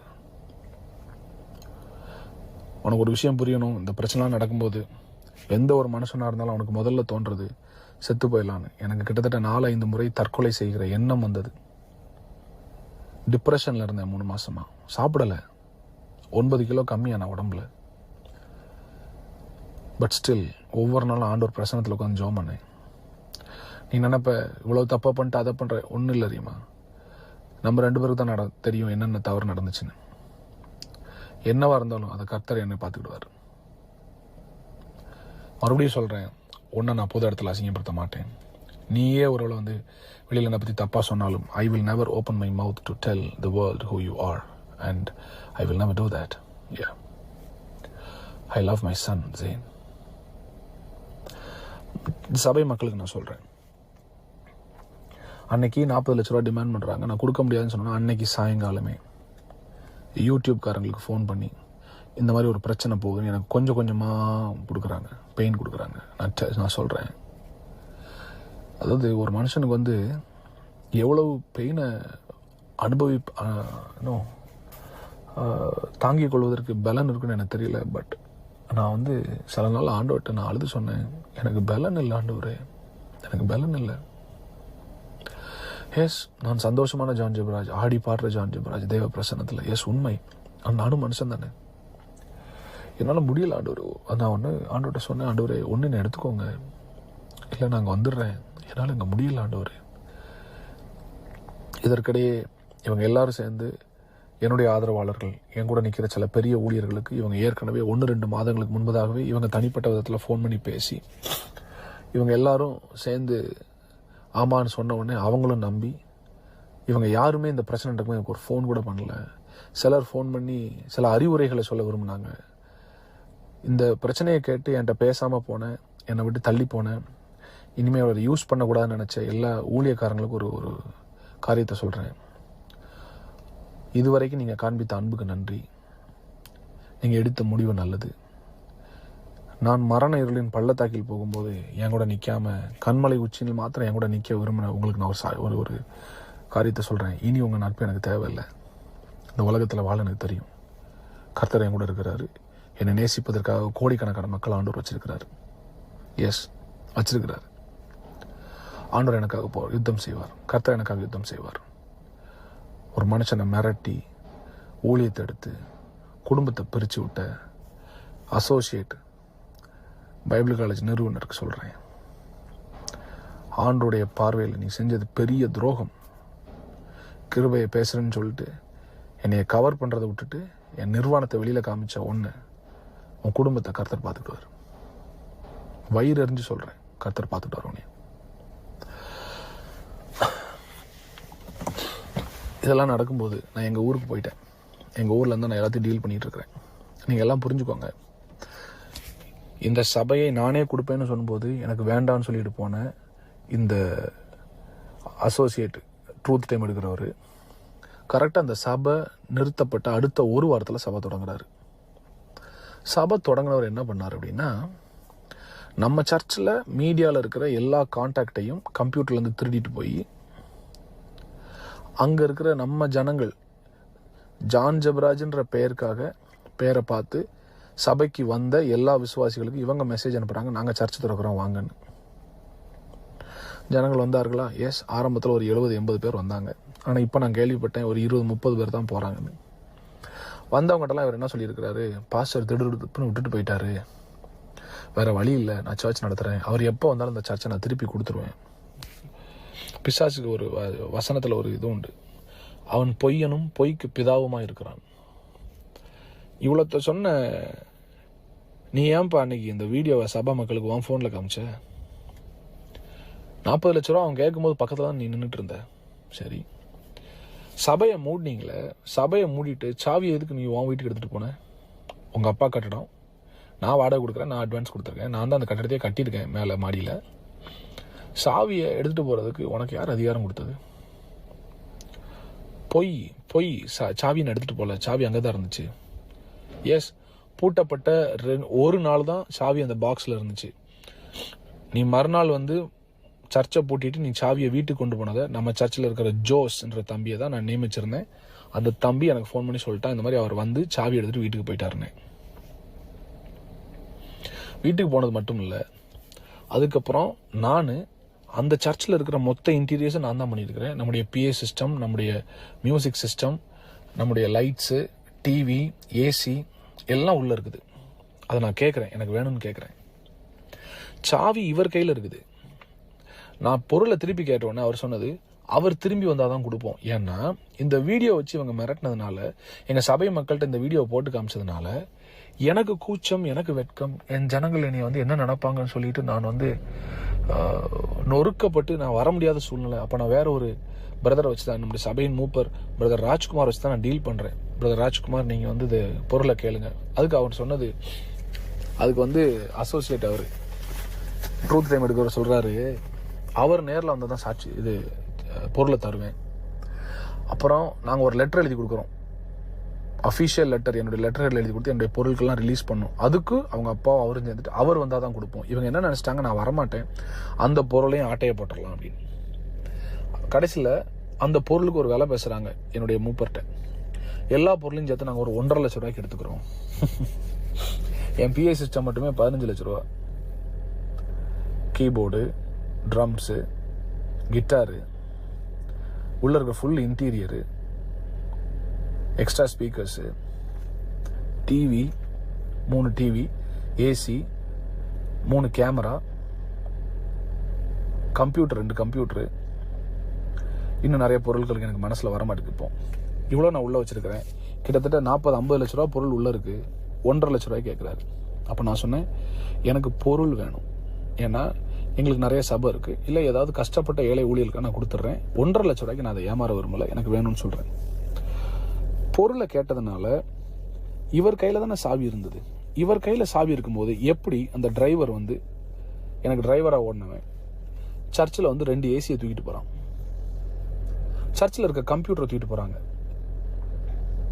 நம்ம சபையில் மீடியாவில் இருந்த ஒரு பையன், குள்ளமாக இருப்பான் ஒருத்தன், ஒரு பாட்டெலாம் ரிலீஸ் பண்ணியிருக்கிறான். அவன் யாருன்னு இல்லை, நான் ஃபியூச்சரில் சொல்ல தான் போகிறேன். நம்ம சர்ச்சு லேப்டாப்பை தூக்கிட்டு போகிறான், திருடிட்டு போயிருக்கான். அதுக்குடைய பில் நம்ம கையில் இருக்குது. வெகு சீக்கிரத்தில் அதுக்கான கேஸும் நான் கொடுப்பேன். அவனை நான் ஸ்டேஷனில் வச்சு அவனை நான் பார்ப்பேன். என் கேமராவை திருடிட்டு போயிருக்கானுங்க. அன்னைக்கு பிரச்சனை நடக்கிற அன்னைக்கு அந்த பசங்கக்கிட்ட யார் யாருக்கு என்னென்ன பொருள் வேணுமோ தூக்கிட்டு போங்கன்னு சொன்னதே இந்த அசோசியேட் தான். யார்? இந்த ட்ரூத் டைம் எடுக்கிறவர் தான். இதெல்லாம் யார் பாஸ்டர் சொன்னா? அங்கே இருந்த 20க்கும் மேற்பட்ட நம்முடைய விசுவாசிகள், என்னை நேசிக்கிறவர்கள், என்னை நேசிக்கிறவர்கள், நான் சொல்லிக் கொடுத்த கிருபையை உண்மையாய் புரிந்து கொண்டவர்கள், தேவ மனிதனை கனம் செய்கிற ஒரு 30-35 பேர் பார்த்தவங்க சொன்னாங்க, அன்னைக்கு பொருள் எடுத்துட்டு போக சொன்னதே இவர் தான். இது போக எனக்கு ஆதரவு தெரிவிச்சு, அப்பா என்னதான் இருந்தாலும் அவர் நம்ம ஊழியக்காரரு, இவ்வளோ பெரிய சபையை கட்டியிருக்கிறாரு, நமக்காக இவ்வளோ தியாகம் பண்ணியிருக்கிறாரு, பர்சனல் மேட்டரை நீங்கள் சர்ச்சில் கொண்டு வந்து பேசி அசிங்கப்படுத்தாதீங்க, விடுங்கன்னு சொன்னபோது அவங்ககிட்டையும் போய் வீடியோ காண்பிச்சு, இன்னும் அவரை நம்புறீங்க, வாங்க அவரை விட்டுட்டு வாங்க, நம்மெல்லாம் தனியாக சபை ஆரம்பிப்போன்னு சொன்னதே இவர் தான். சரி, பொருளை தரல. அதுக்கப்புறம் நானே ஃபோன் பண்ணேன் அவருக்கு. அவர் ஃபோன் அட்டன் பண்ணலை. எப்படி அட்டன் பண்ணுவார்? துரோகம் செஞ்சது தெரியும்ல, எப்படி மனசாட்சி குத்தும்ல. அப்போ அவர் மனைவிக்கு நான் ஃபோன் பண்ணி பேசுகிறேன். பேசும்போது நான் சில காரியத்தை கேட்கும்போது அவங்களுக்கு பதில் இல்லை. அப்புறம் அவங்க சொன்னாங்க, நீங்கள் எடுத்துக்கோங்க, பொருளை எடுத்துக்கோங்க. பொருளை எடுத்துக்கோங்கன்னு சொல்கிறதுக்கு முத நாள் நைட்டு போய் இவங்க டிவியெல்லாம் உடச்சி ஸ்பீக்கரில் தண்ணியை ஊற்றி இந்த பசங்களை வச்சு எல்லா ஸ்பீக்கர்ஸையும் நாசமாக்குறாங்க. இப்போ நான் அந்த மிக்சர்லாம் கொண்டு வந்து நான் ஒர்க் பண்ண வச்சா மிக்சர் ஒர்க் ஆக மாட்டேன். மிக்சரை உடச்சிருக்கிறாங்க, ஸ்பீக்கர்ஸ்குள்ளே தண்ணி ஊற்றிருக்கிறாங்க. டிவி 3 டிவிலுமே ஒரு ஸ்பேனர் வச்சு குத்திருக்காங்க, ஸ்க்ரூ டிரைவர் வச்சு குத்தி ஃபுல் ஸ்க்ரீன் உடஞ்சிருக்குது.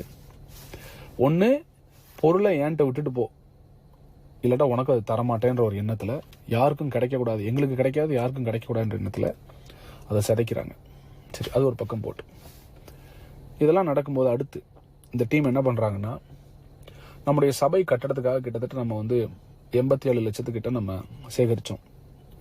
இந்த பண சேகரிப்பு எதுவுமே என் கையில் கிடையாது. நம்முடைய அக்கௌண்டன்ட் சிஸ்டர் அபிகாயில் அந்த பிரச்சனை நடக்கிற அன்னைக்கு அந்த அந்த அந்த ஊழியக்காரி எனக்காக நின்னதை நான் மறக்கவே மாட்டேன். நல்லா கவனிங்க, இந்த பிரச்சனை பண்ணுற அன்னைக்கு நம்ம ஏற்கனவே சபைக்காக கிட்டத்தட்ட 87 லட்ச ரூபா நம்ம வச்சுருக்கிறோம். அந்த 87 லட்சத்தில் கிட்டத்தட்ட 55 சம்திங் லட்சங்களை வந்து நம்ம வந்து கட்டடத்திலும் சில பொருட்கள் வாங்குவதிலும் செலவிட்டு விட்டோம். கட்டட தொகை, கட்டட ஃபண்ட் வந்து என் கையில் வரவே இல்லை. ₹1 கூட நான் ரிசீவ் பண்ணல. வந்ததெல்லாமே சர்ச் அக்கௌண்ட்டுக்கும் அக்கௌண்டன்ட் கையிலையும். அப்புறம் அடுத்து நம்ம அசோசியேட் யார், அதான் நம்ம head of the team Truth Time பேசுகிறார்ல, அவர் வீட்லேயும் தான் கேஷ் இருந்துச்சு. இவங்க 2 பேர்ட்டு தான் கேஷ் இருந்துச்சு. அப்போ பிரச்சனை பண்ணுற அன்னைக்கு இவங்க வந்து என்ன பண்ணுறாங்கன்னா, அந்த 27ஆம் தேதி சண்டே என்ன பண்ணுறாங்கன்னா, அக்கௌண்டன்ட் அபிகேல் சிஸ்டரை அவதூறாக பேசி, அசிங்கமாக மரியாதை இல்லாமல் பேசி, அந்த பணத்தை இப்போவே கொடு அப்படின்னு சொல்லி மிரட்டி, சிஸ்டர் அபிகேல் வீட்டுக்கு போனதே அசோசியேட் தான். இது அபிகேல் சிஸ்டரும் சொல்லுவாங்க, அவங்க கணவர் சொல்லுவாங்க, அவங்க பிள்ளைகள் சொல்லுவாங்க, அங்கே இருக்கிற CCTV கேமராவில் இது இருக்குது, எல்லாமே இருக்குது ப்ரூஃப். அவங்க வீட்டுக்கு போய் கிட்டத்தட்ட 30 லட்ச ரூபா காசு எடுத்துட்டு திருப்பி கொண்டு வந்து சர்ச்சில் வச்சு ரீமாட்ட அந்த 30 லட்ச ரூபாய் கொடுக்குற மாதிரி ஒரு வீடியோ எடுக்கிறாங்க. லெட்டர் ஒன்று எழுதி அபிகேல் சிஸ்டர் கையில் எழுதி வாங்கிட்டு ரீமா கையில் கொடுக்குற மாதிரி கொடுத்துட்டு வீடியோ எடுக்கும்போது அது ரீமா கையில் அந்த 30 லட்ச ரூபா போகுது. ஆனால் 30 லட்சமா 28.5 லட்சமான்னு தெரியல, எனக்கு 28.5 நினைக்கிறேன் நான், பட் கிட்டத்தட்ட 30 லட்சம். ரீமா கையில் அந்த தொகையை இவங்க கொடுக்குற மாதிரி கொடுத்துட்டு அதை வீடியோ எடுத்துட்டு அதுக்கப்புறம் அதை வாங்கி லாக்கரில் வைக்கிறாங்க, சர்ச் லாக்கரில் வச்சுட்டு. ரீமா அன்னைக்கு இந்த வீட்டுக்கு அந்த காசை கொண்டு போகலை, மாறா அசோசியேட்டும் அவர் மனைவியும், யாரு இந்த ட்ரூத் டைம் நடத்துறாருல அவரும் அவர் மனைவியும் சேர்ந்து அந்த பணத்தை அவங்க வீட்டுக்கு ஒரு பேக்ல தூக்கிட்டு போறாங்க. இதை பார்த்ததும் நம்முடைய விசுவாசிகள் அங்கதான் நின்றுட்டு இருந்தாங்க. அவங்களும் அன்னைக்கு வந்து போலீஸ் ஸ்டேஷன்ல சாட்சி சொல்லிட்டாங்க. சரியா? ஸோ இவங்க அந்த காசை தூக்கிட்டு வீட்டுக்கு போறாங்க. என் கேள்வி, சபை ஜனங்கள் என்ன நம்பி சபை கட்டடத்துக்காக கொடுத்த அந்த தொகையை நீ எதுக்கு உன் வீட்டுக்கு கொண்டு போற? சரி, சபை கட்டடத்து காசு நீ தூக்கிட்டு போன. இது எல்லாரும் சர்ச் ஜனங்கள் கவனிக்கணும். எவ்வளோ பெரிய மனசாட்சி இல்லாத ஒரு துரோகின்றதை நீங்கள் எல்லாரும் கவனிச்சுக்கணும். ஏற்கனவே என் குடும்பத்தில் கேம் விளாண்டு சபை ஆட்கள்கிட்டையும் எனக்கு தெரியாமல் பேசி, என்னுடைய நண்பர்கள் ஊழியக்காரங்கள்ட்டையும் இந்த பிரச்சனை நடக்கிறதுக்கு முன்னால் 2 மாதங்களில் பேசி எல்லாரையும் எனக்கு விரோதமாய் திருப்பி விட்டதுக்கு பின்பதாக என்னைய தனிமையில் வச்சு என்னை அட்டாக் பண்ணுற ஒரு பெரிய நரி தான். அதாவது இது என்ன சொல்கிறது, இது வந்து ஒரு தந்திரமான நரி. இது என்னை தனிமைப்படுத்தி என்னை அட்டாக் பண்ணுன்ற ஒரே எண்ணத்தில் தான் இது வந்து ஒரு வேலை செய்கிறார். கவனிங்க, வேலை செய்யும்போது அந்த பணத்தை இவங்க வீட்டுக்கு கொண்டு போயிட்டாங்க. பாக்கி பணத்தை நம்ம பில்டிங்லையும் திங்ஸ்லையும் போட்டோம். என் கையில் ₹1 நான் எடுக்கலை. இதுக்கு அக்கௌண்டன்ட் சாட்சி, என் சபை ஜனங்கள் சாட்சி, எல்லாருக்குமே தெரியுது. நான் ₹1 கூட பில்டிங் ஃபண்ட்லேருந்து ₹1, நாட் ஈவன் ₹1, ஒரு பென்னி கூட நான் எடுக்கலை. இவனுங்க காசு எடுத்துகிட்டு போயிட்டு பசங்களை வச்சு இந்த சபை பில்டிங்க்கு காசு கொடுத்துருப்பாங்களே அந்த லிஸ்ட் எடுத்து எல்லாருக்கும் ஃபோன் பண்ணி, பாஸ்டர் எங்களுக்கெல்லாம் காசை திருப்பி கொடுத்துட்டாரு, நீங்கள் அவர்கிட்ட காசை திருப்பி வாங்குங்க, நீங்கள் கூப்பிட்டு கேளுங்க, உங்களுக்கு கிடைக்கலையா? நான் சொல்கிறேங்க, இயேசுவை ஆராதிக்காத ஒரு நான் பிலீவர் கூட அந்த விஷயத்தை செய்ய மாட்டாங்க. நான் ஒரு இஸ்லாமிய குடும்பத்தில் பிறந்தவன், எனக்கு ஹிந்து ஃப்ரெண்ட்ஸ் இருக்கிறாங்க, எத்தனையோ மற்ற மதத்தில் நண்பர்கள் இருக்காங்க.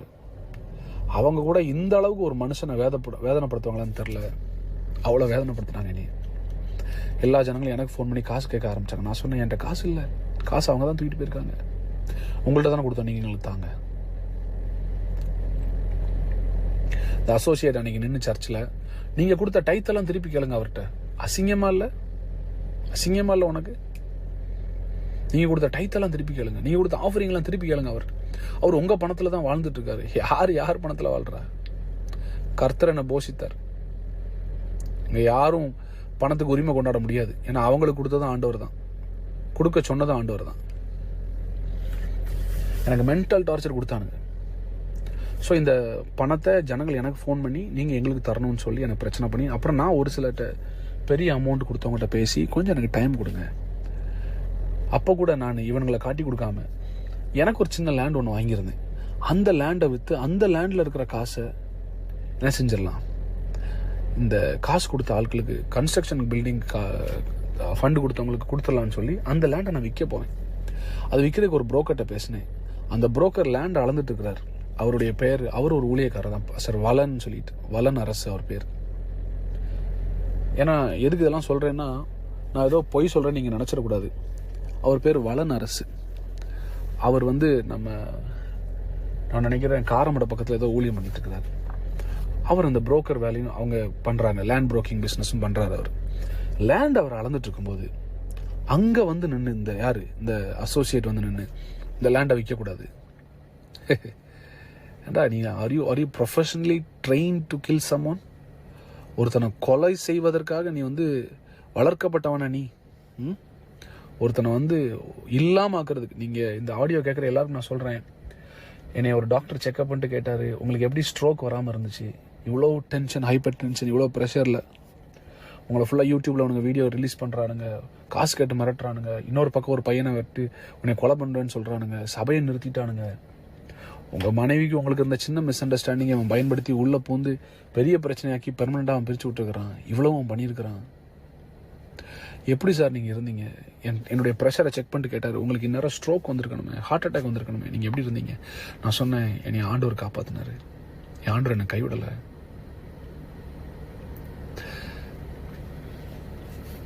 இவனுங்க வந்து அவ்வளோ பண்ணிட்டாங்க எனக்கு. இப்போ நினச்சலாம் கழுக வருது. இந்த கிறிஸ்மஸ் நியூ இயர்லாம் நான் வீட்டில் தனியாக படுத்திருந்தேன். நான் கிங்ஸ் ஜென்ரேஷனை யோசிச்சுட்டே இருந்தேன். நான் நம்முடைய சபை விசுவாசியில் யோசித்தேன். நம்ம சபையில் உள்ள வாலிபர்கள், சின்ன பிள்ளைகள் வார என்னை வந்து பார்க்குற ஜேஜே அங்கிள் ஜேஜே டாடான்னு கூப்பிட்ற பிள்ளைகளுடைய சத்தம்லாம் என் காதில் கேட்டுகிட்டே இருந்துச்சு. எஸ், இதன் மத்தியில் நான் என் பிள்ளை ஜேனையும் மிஸ் பண்ணுறேன். ஓகே, இவனுக்கு வந்து அந்த லேண்டையும் விற்க விடலை. அப்போ நான் வந்து என்ன இவனுக்கு இப்படி பண்ணுறானுங்க, ஏன் இந்த அளவுக்கு கொடுமையாக பண்ணுறானுங்க? அவனுங்க வந்து அன்னைக்கு வச்ச பெரிய டிமாண்ட் என்னன்னா, அந்த அசோசியேட் வந்து அவர் வச்ச பெரிய டிமாண்டே என்னன்னா, நான் கோயம்புத்தூருக்கு திருப்பி வரக்கூடாது, கிங்ஸ் ஜெனரேஷன் சபையை ஆரம்பிக்கக்கூடாது, இந்த பேரே இருக்கு, கிங்ஸ் ஜெனரேஷன்ற பேரே இருக்கக்கூடாது, தமிழ்நாட்டில் நான் எங்கேயுமே இல்லை, உலகத்தில் எந்த மேடையிலையும் நான் ஊழியம் பண்ண ஏறக்கூடாது அப்படின்னு அவர் சொல்லுவார். இப்போ அவரை பற்றி நான் ஒரு கேள்வி கேட்குறேன். என்னை அழைச்சத ஆண்டவர், நீ யார்ரா என்னை நிறுத்துறதுக்கு? ஒன்ன மாதிரி துரோகிகளையே அவர் இன்னும் ஜோர் போட்டு காப்பாற்றிட்டு இருக்காரு. இனி மாதிரி நல்லவனை அப்புறம் அவர் கைவிடுவார். ஆனால் இந்த மாதிரி துரோகியை நான் வாழ்க்கையில் பார்த்ததே இல்லை மிஸ்டர் அசோசியேட். இந்த மாதிரி ஒரு எச்ச வேலையை பண்ணுற ஒரு துரோகியை நான் வாழ்க்கையில் பார்த்ததே இல்லை. நீங்கள் நினச்சிங்க நான் பசங்களை தப்பாக நினச்சிட்டு உங்களை நல்லவர் நினச்சிருவேன்னு. சரிங்களா? நீங்கள் யாருன்னு தெரியும் மிஸ்டர் அசோசியேட். இந்த சாபம் உங்கள் மேலே எப்படி கிடந்துச்சு, அதை நீக்கிறதுக்காக கர்த்தர் அனுப்புனார். ஆனால் மறுபடியும் நீங்கள் விட்டதை வாங்கிக்கிட்டீங்க. அனுபவிங்க, கர்த்தர் உங்களை டீல் பண்ணுவார். இதெல்லாம் முடிஞ்சு நான் ஊருக்கு போயிட்டேன். அப்போவும் எனக்கு ஒன்றுமே ஓடலை. என்னடா செய்யலான்னு. என் சபை வருமானத்தை நிறுத்தினாங்க, என் கை வருமானத்தை நிறுத்தினாங்க, எல்லாத்துக்கும் பிரச்சனை கொண்டு வந்தாங்க. என் பேருக்கு கலங்கப்படுத்தினாரு, என் குடும்பத்தை நாசமாக்குனாரு, என் சபையை எடுத்தார். அவர் ஒரு சர்ச் தொடங்கினார். சபையை தொடங்கினவர் சும்மா இல்லையே, ஒவ்வொரு விசுவாசிகளுக்கும் என்னை பற்றி தொடர்ந்து தப்பாக பேசிட்டே இருக்கிறார். அவர் நினைச்சாரு 2000 பேரும் திருப்பி அங்கே வந்துடுவாங்கன்னு. ஆனால் ஒரு 20-30 பேர் தான் போகிறாங்க. அவங்களும் எவ்வளோ நாள் போகிறாங்கன்னு பார்க்கலாம். இப்போ நான் ஊரில் கடந்த ஒரு 15 நாளைக்கு முன்னால் எங்கள் ஊர் செங்கோட்டையில் ஒரு கடைக்கு போயிருக்கும்போது இதெல்லாம் ஒரு பக்கம் நடந்து நான் இத்தனைக்கும் அமைதியாக இருக்கிறேன். சபை ஜனங்கள் இதை கவனிக்கணும். இவ்வளவு நடந்தும் நான் அமைதியாக இருக்கிறேன். ஒரு வார்த்தை பேசலை, அமைதியாக இருக்கிறேன். நான் என்னை பார்ப்பதற்காக இந்த பெண் வீட்டார் எல்லாம் ஃபேமிலி அங்கே வந்திருக்கிறாங்க. என் ஃப்ரெண்ட்ஸும் 4-5 பேர் அங்கே வந்திருக்கிறாங்க. நாங்கள் எல்லோரும் கடைக்கு காய்கறி வாங்க போனோம். நான் வீட்டை விட்டு வெளியே வந்து ரொம்ப நாள் ஆச்சு. சரி, மனசு நிம்மதியாக இருக்கணும், வெளியே வரேன். நான் அந்த கடையில் நிற்கும் போது எங்கள் ஊரில் ஒருத்தர் அதை எனக்கு தெரியாமல் வீடியோ எடுத்து அந்த வீடியோவை எல்லாருக்கும் அனுப்புகிறார். எல்லாருக்கும் அனுப்புனா குறிப்பிட்ட 2 பேருக்கு அனுப்புகிறார். வீடியோ எடுத்த நபர் வந்து பிரதர் ஜான்சன் அப்படின்னு செங்கோட்டை மேலூரில் இருக்கிறார், பிடி சாராக இருக்கிறார். அவர் தான் அந்த வீடியோ எடுத்தார். அதை எடுத்து அவருடைய சகோதரன் கேப்ரியேல், ஜான் கேப்ரியல் நினைக்கிறேன், தென்காசியில் இருக்கார், அவரும் ஊழியம் பண்ணுறேன்னு சொல்கிறார். அவருக்கு இந்த வீடியோ அனுப்புகிறார். அன்னைக்கு நைட்டே அந்த வீடியோ கோயம்புத்தூரில் இருக்கிற அசோசியேட்டுக்கு வருது. யாரு? இந்த ட்ரூத் டைம் நடத்துறாருல, நம்ம சர்ச்சில் கிங்ஸ் ஜெனரேஷன் நடத்திட்டு இருந்தார்ல, அவருக்கு வருது. இது வந்து ஒரு 2 நாளில் யூடியூப்லேயும் வருது இந்த வீடியோ. எனக்கு ரொம்ப ஷாக்கிங்காக இருந்தது. அப்போ அன்றைக்கி யாரெல்லாம் அந்த கடையில் நின்னா நான் யோசித்து பார்த்து நேராக போய் விசாரிக்கிறேன். அந்த நபர் எனக்கு சொன்ன வார்த்தை, நான் இந்த வீடியோவை கோயம்புத்தூரில் இருக்கிற உங்களுக்கு கீழே வேலை செஞ்ச அந்த பைபிள் காலேஜ் நடத்திட்டு இருக்கார்ல, உங்களுக்கு ட்ரூத் டைமில் உங்கள் சர்ச்சில் நடத்துகிறார்ல, அவருக்கு தான் அனுப்பி வச்சேன்னு சொல்கிறாரு. பேரோட சொல்கிறாரு. நான் இப்போ கூட அந்த பேரை ஏன் சொல்ல மாட்டேன்றேன்னா, அவர் யாருன்றதை நம்ம சபை ஜனங்கள் மொத்தம் தெரிஞ்சுக்கிட்டா போதும், அது ஆட்டோமேட்டிக்காக வெளியே வந்துடும். 2வது, அந்த பேரை சொல்கிறதுக்கே நான் கூச்சப்படுறேன். இயேசுன்ற பேர், ஆவியானவர்ன்ற பேர், கர்த்தர்ன்ற பேர் வர்ற இந்த வாயில இவனை மாதிரி துரோகிகளுடைய பேர் கூட வரக்கூடாதுன்னு நான் நினைக்கிறேன். அவ்வளோ மனவேதனைப்படுறேன் நான். அப்போ நான் அந்த நபரை கூப்பிட்டு கேட்குறேன், எப்படி இந்த வீடியோவை நீங்கள் அவருக்கு அனுப்பி வச்சிங்கன்னா? அவர் சொன்னார், அவர் என்னை கூப்பிட்டாரு, பாஸ்டர் ஜான் ஜெபராஜ் வந்து உங்கள் ஊரில் தான் தலைமறைவாக இருக்கிறாரு, ஏதோ ஒரு பொண்ணு கூட வாழ்ந்துட்டு இருக்காரு, அவர் எங்கே பார்த்தாலும் எனக்கு வீடியோ எடுத்து அனுப்புங்கன்னு சொன்னார். அந்த வீடியோவில் நான் மட்டும் இல்லை, அந்த பொண்ணு மட்டும் இல்லை, அவங்க குடும்பம் இருக்குது, கூட வந்து ஃப்ரெண்ட்ஸ் எல்லோரும் நிற்கிறாங்க. அது அந்தரங்க அசிங்கமான வீடியோ கிடையாது, ஒரு பொது இடத்துல நிற்கிற ஒரு வீடியோ அது. அதை எடுத்து யூடியூப்பில் அனுப்பி போடுற அளவுக்கு அசிங்கமான ஒரு நபர் தான் இந்த அசோசியேட். அதை என் மனைவிக்கு அனுப்பி, அவங்க ஃபேமிலிக்கு அனுப்பி, அசிங்கப்படுத்தி மறுபடியும் சபை ஆட்களுக்கெல்லாம் அதை அனுப்பி, இவனுக்கு என்னன்னா வெளியே போனால் 2000 பேர் திருப்பி இவர்கிட்ட வந்து இப்போ இவர் தான் அசிஸ்டன்ட், இவர் தான் வந்து ஜே மேலே இவர் தான் அப்படின்னு எல்லாரும் சொல்லணும். மிஸ்டர் அசோசியேட் ஜான் ஜெபராஜ்ன்ற ஒரு நபரை ஆவியானவர் ஒன்றும் இல்லாத இடத்துல இருந்து குப்பையிலேருந்து தூக்கிட்டு வந்திருக்கிறார். ஆனால் நீங்கள் அப்படி கிடையாது. கிராஸ் கட் ரோட்டில் ப்ராப்பர்ட்டி வச்சுருக்கிறீங்க, சிவானந்தா காலனியில் ப்ராப்பர்ட்டி வச்சுருக்கிறீங்க, கோவை புதூரில் ப்ராப்பர்ட்டி வச்சுருக்கிறீங்க, கோயம்புத்தூர்லேயே கிட்டத்தட்ட 30க்கும் மேற்பட்ட ப்ராப்பர்ட்டி லேண்ட் பெரிய பெரிய ஏக்கர் கணக்கில் நீங்கள் வச்சுருக்கிறீங்க. ஊட்டியில் இடம் இருக்குது, கொடைக்கானல் இடம் இருக்குது, எல்லாம் வச்சுருக்கிறீங்க. தியேட்டர் வச்சுருக்கிறீங்க. நீங்கள் கிட்டத்தட்ட 1000 கோடிக்கு மேலே உங்களுக்கு சொத்து இருக்குது. ஆனாலும் அந்த புத்தி மாறலையே உங்களுக்கு. இவர் இந்த வீடியோ போட்ட உடனே நான் எங்கள் ஊர் ஸ்டேஷனில் ஒரு கம்ப்ளைண்ட் கொடுக்குறேன். செங்கோட்டை ஸ்டேஷனில் இவர் மேலே ஒரு கேஸ் ஃபைல் பண்ணுறேன். இந்த மாதிரி இவர் ஏற்கனவே என்னை வீடியோ எடுத்து மிரட்டி சபையில் வந்து பசங்களை வச்சு மிரட்டி ஒரு 30 லட்ச ரூபா எடுத்துகிட்டு போயிருக்கிறாரு. இப்போவும் என்னை வீடியோ எடுத்து என்னை மிரட்டிகிட்டே இருக்கிறாரு. இது மாதிரி யூடியூப்லாம் போட்டு என் பேர் அசிங்கப்படுத்துறாரு. அவரை கூப்பிட்டு விசாரிக்கணும்னு நான் சொல்கிறேன். விசாரிக்க வரணும்னு வியாழக்கிழமை ஸ்டேஷன்லேருந்து கால் போகுது. வெள்ளிக்கிழமை நைட்டு எனக்கு கோயம்புத்தூர்லேருந்து ஒரு கால் வருது, ஒரு கட்சிக்காரங்கிட்ட இருந்து. நான் போய் கேஸ் கொடுத்த உடனே மிஸ்டர் அசோசியேட் என்ன பண்ணியிருக்காருன்னா, ட்ரூத் டைம் நடத்துகிறவர் என்ன பண்ணியிருக்கிறாருன்னா, ஒரு 25 லட்ச ரூபா எடுத்துட்டு ஒரு கட்சிக்காரனை போய் நேராக போய் பார்த்துருக்காரு. அது எந்த கட்சியும் நான் சொல்ல மாட்டேன். அவசியப்படும் போது நான் சொல்லுவேன். அதற்கான ஆடியோ ரெக்கார்டிங்ஸ் என்கிட்ட இருக்குது. இவர் எந்தெந்த ஃபோன் நம்பருக்கு அன்றைக்கி நைட்டு கால் பண்ணாருன்ற டீட்டெயிலையும் நான் எடுத்து வச்சுருக்கேன். எடுத்து இந்த மாதிரி அவருடைய வீடியோ, ஜான் ஜெபராஜுடைய வீடியோ என்கிட்ட இருக்குது, நீங்கள் இதை மீடியாவில் ரிலீஸ் பண்ணுங்கன்னு சொல்லி கிறிஸ்தவத்துக்கு எதிரான ஒரு கட்சிக்காரர் இடத்துல போய் உட்கார்ந்து காலில் பணத்தை வச்சுட்டு உட்கார்ந்தவர் தான் இந்த மிஸ்டர் அசோசியேட். கிங்ஸ் ஜெனரேஷன் ஆட்களுக்கு இது புரியணும். எந்த அளவுக்கு போய் என்னென்ன பண்ணுவான்னு உங்களுக்கு புரியணும். எதுக்கு ஒரு கட்சிக்காரன் காலில் போய் அத்தனை லட்சத்தை வச்சுட்டு உட்காரணும் என்னை அட்டாக் பண்ண சொல்லி? எதுக்கு சொல்லணும்? உன் மேலே தப்பு இல்லைன்னா நீ எதுக்கு சொல்கிற? அன்றைக்கி நைட் என் அட்வொகேட்டு கூப்பிட்டு கேட்குறாரு, ஏங்க ஏன்னா நீங்கள் கட்சிக்காரண்டெல்லாம் போய் ஏதோ காசெல்லாம் கொடுத்துருக்கீங்கன்னா, ஆமாம் கொடுப்பேன். அவர் மட்டும் என் பேரில் அங்கே கம்ப்ளைண்ட் கொடுத்துருக்கிறாரு. அவரை கம்ப்ளைண்ட் வாபஸ் வாங்க சொல்லுங்கள், நான் அங்கே வர முடியாது, இல்லைன்னா நான் அந்த வீடியோ கொடுப்பேன்னு சொன்ன ஆடியோ ரெக்கார்டிங் என் கையில் இருக்குது. கட்சிக்காரங்க என்கிட்ட பேசின ஆடியோ ரெக்கார்டிங் இருக்குது, இவர் எங்கள் அட்வொகேட்டை பேசின ஆடியோ ரெக்கார்டிங் என்கிட்ட இருக்குது. நேரம் வரும்போது நான் அதை போட்டு காமிப்பேன், அவசியப்பட்டால் போட்டு காமிப்பேன். கடைசியில் அந்த கட்சிக்காரங்க எனக்கு ஃபோன் பண்ணிட்டு சொல்கிறாங்க, சார் உங்களை தொட்டால் மொத்த கிறிஸ்தவத்தை தொட்ட மாதிரி, எங்களுக்கு அந்த பேர் வேண்டாம். ரெண்டாவது, நாங்கள் அதை செய்ய விரும்பலை. தமிழ்நாட்டில் நாங்கள் கிறிஸ்தவர்களை நேசிக்கிறோம். ரெண்டாவது, உங்கள் பாடல்கள் எங்களுக்கும் ஆசீர்வாதமாக இருக்குது, நாங்கள் அதை பண்ண மாட்டோம்னு சொல்லி அசிங்கப்படுத்தி அசோசியேட்டை வெளியே அனுப்புகிறாங்க. இவர் பணத்தோடு போய் உட்கார்ந்த விஷயம் எனக்கு தெரிஞ்சு அவர் குடும்பத்தில் உள்ள யாருக்கு கூட தெரியாது. அன்னைக்கு அவருக்காக கூட வந்து 2 பேர் நின்னீங்களே போலீஸ் ஸ்டேஷனில், அவங்களுக்கும் அது தெரியாதுன்னு எனக்கு தெரியும். ஆனால் இவர் கட்சிக்காரங்கிட்ட போய் காசை கொடுத்து என்னைய பஞ்சாயத்து பேச கூப்பிட்றாரு. அடுத்து வேறு சில ரவுடிகள்கிட்டையும் பேசினதாக எனக்கு தகவல். ஆனால் உடனே நான் என்ன பண்ணிட்டேன்னா, அதை நான் வெளியே சொல்லிட்டேன். அதை நான் மிஸ்டர் அசோசியேட்டுக்கு ஒரு விஷயத்த சொல்கிறேன். அபிஷேகத்தை விட, கர்த்தரை விட, வார்த்தையை விட பணம் பெருசு அப்படின்னு நீ நினச்சேன்னா உன் பணம் மண்ணோடு மண்ணாய் போக கிடவுது. இப்போ நீங்கள் திருடி சம்பாதிச்ச ஒரு காசும் உன் தலைமுறைக்கு நிற்காது. நான் வந்து உங்கள் அம்மாவையோ இல்லை உங்கள் அப்பாவையோ இல்லை உங்கள் தம்பியவோ சொல்லலை, நான் ஒன்றை தான் சொல்கிறேன். நீ திருடின காசு உன் தலைமுறைக்கு நிற்காது. கட்சிக்காரங்கிட்ட போய் நின்றுட்டு, கூலிப்படையிட்ட போய் நின்றுட்டு என்னைய பஞ்சாயத்து பண்ணி என்னை அட்டாக் பண்ண அசிங்கமாக இல்லை? இதில் வேற உன் சர்ச்சை பண்ணி நடத்துகிற சர்ச்சில் ஒரு வாய்ஸ் மெசேஜ் வேறு எல்லாருக்கும். என்ன வாய்ஸ் மெசேஜ்? இந்த மாதிரி ஜான் ஜெபராஜ் பாஸ் என் மேலே பொய்யா கேஸ் கொடுத்துருக்காரு. ஏய் என்னடா டே, யாரா நீ? என்ன எங்கே நீ உன்னை எப்படி வளர்த்தாங்க? எங்கே வளர்த்தாங்க? உனக்கு என்ன எத்திக்ஸ் சொல்லி கொடுத்து வளர்த்தாங்க? உன்னைய கொடுத்துருக்காரு. அவர் எந்த அளவுக்குனாலும் போய் நம்மளை அசிங்கப்படுத்துவார். ஆனால் நீங்கள் யாரும் கோவப்பட்டுறாதீங்க, நம்ம ஜெபிப்போம் அப்படின்னு. ஜெபிப்போன்ட்டு அப்புறம் உனக்கு என்னடா கட்சிக்காரன்ட்ட போய் காசை கொடுத்துட்டு உட்காந்துருக்க நீ?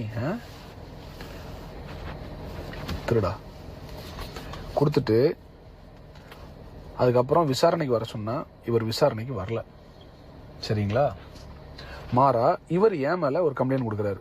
அதாவது நான் இவரை பொது வலைதளத்தில் அவதூறாய் பேசுவதாகவும், நான் இவர் மேலே செங்கோட்டையில் தவறான ஒரு இதுக்காக கம்ப்ளைண்ட் கொடுத்ததாகவும் என் மேலே ஒரு கேஸ் எனக்கு சம்மன் வருது. நான் வந்து ஆஜரும் ஆயிட்டேன். இப்போ ஏன் கேள்வி, நான் வந்து காவல்துறையும் சட்டத்தையும் மதிக்கிறேன், வந்துட்டேன். நீ ஏன் வரல செங்கோட்டைக்கு? இன்னும் நீ வரணும், உன்னை வர வைப்பேன். அதுக்கு எந்த எக்ஸ்ட்ரீம்னாலும் நான் போவேன். நான் காவல்துறையை நம்புகிறேன், சட்டத்தை நம்புகிறேன், தமிழ்நாடு அரசை நம்புகிறேன். எனக்காக அவங்க நீதி செய்வாங்க. எல்லாத்துக்கும் மேலே மக்களுடைய நீதிமன்றம்னு ஒன்று இருக்குது.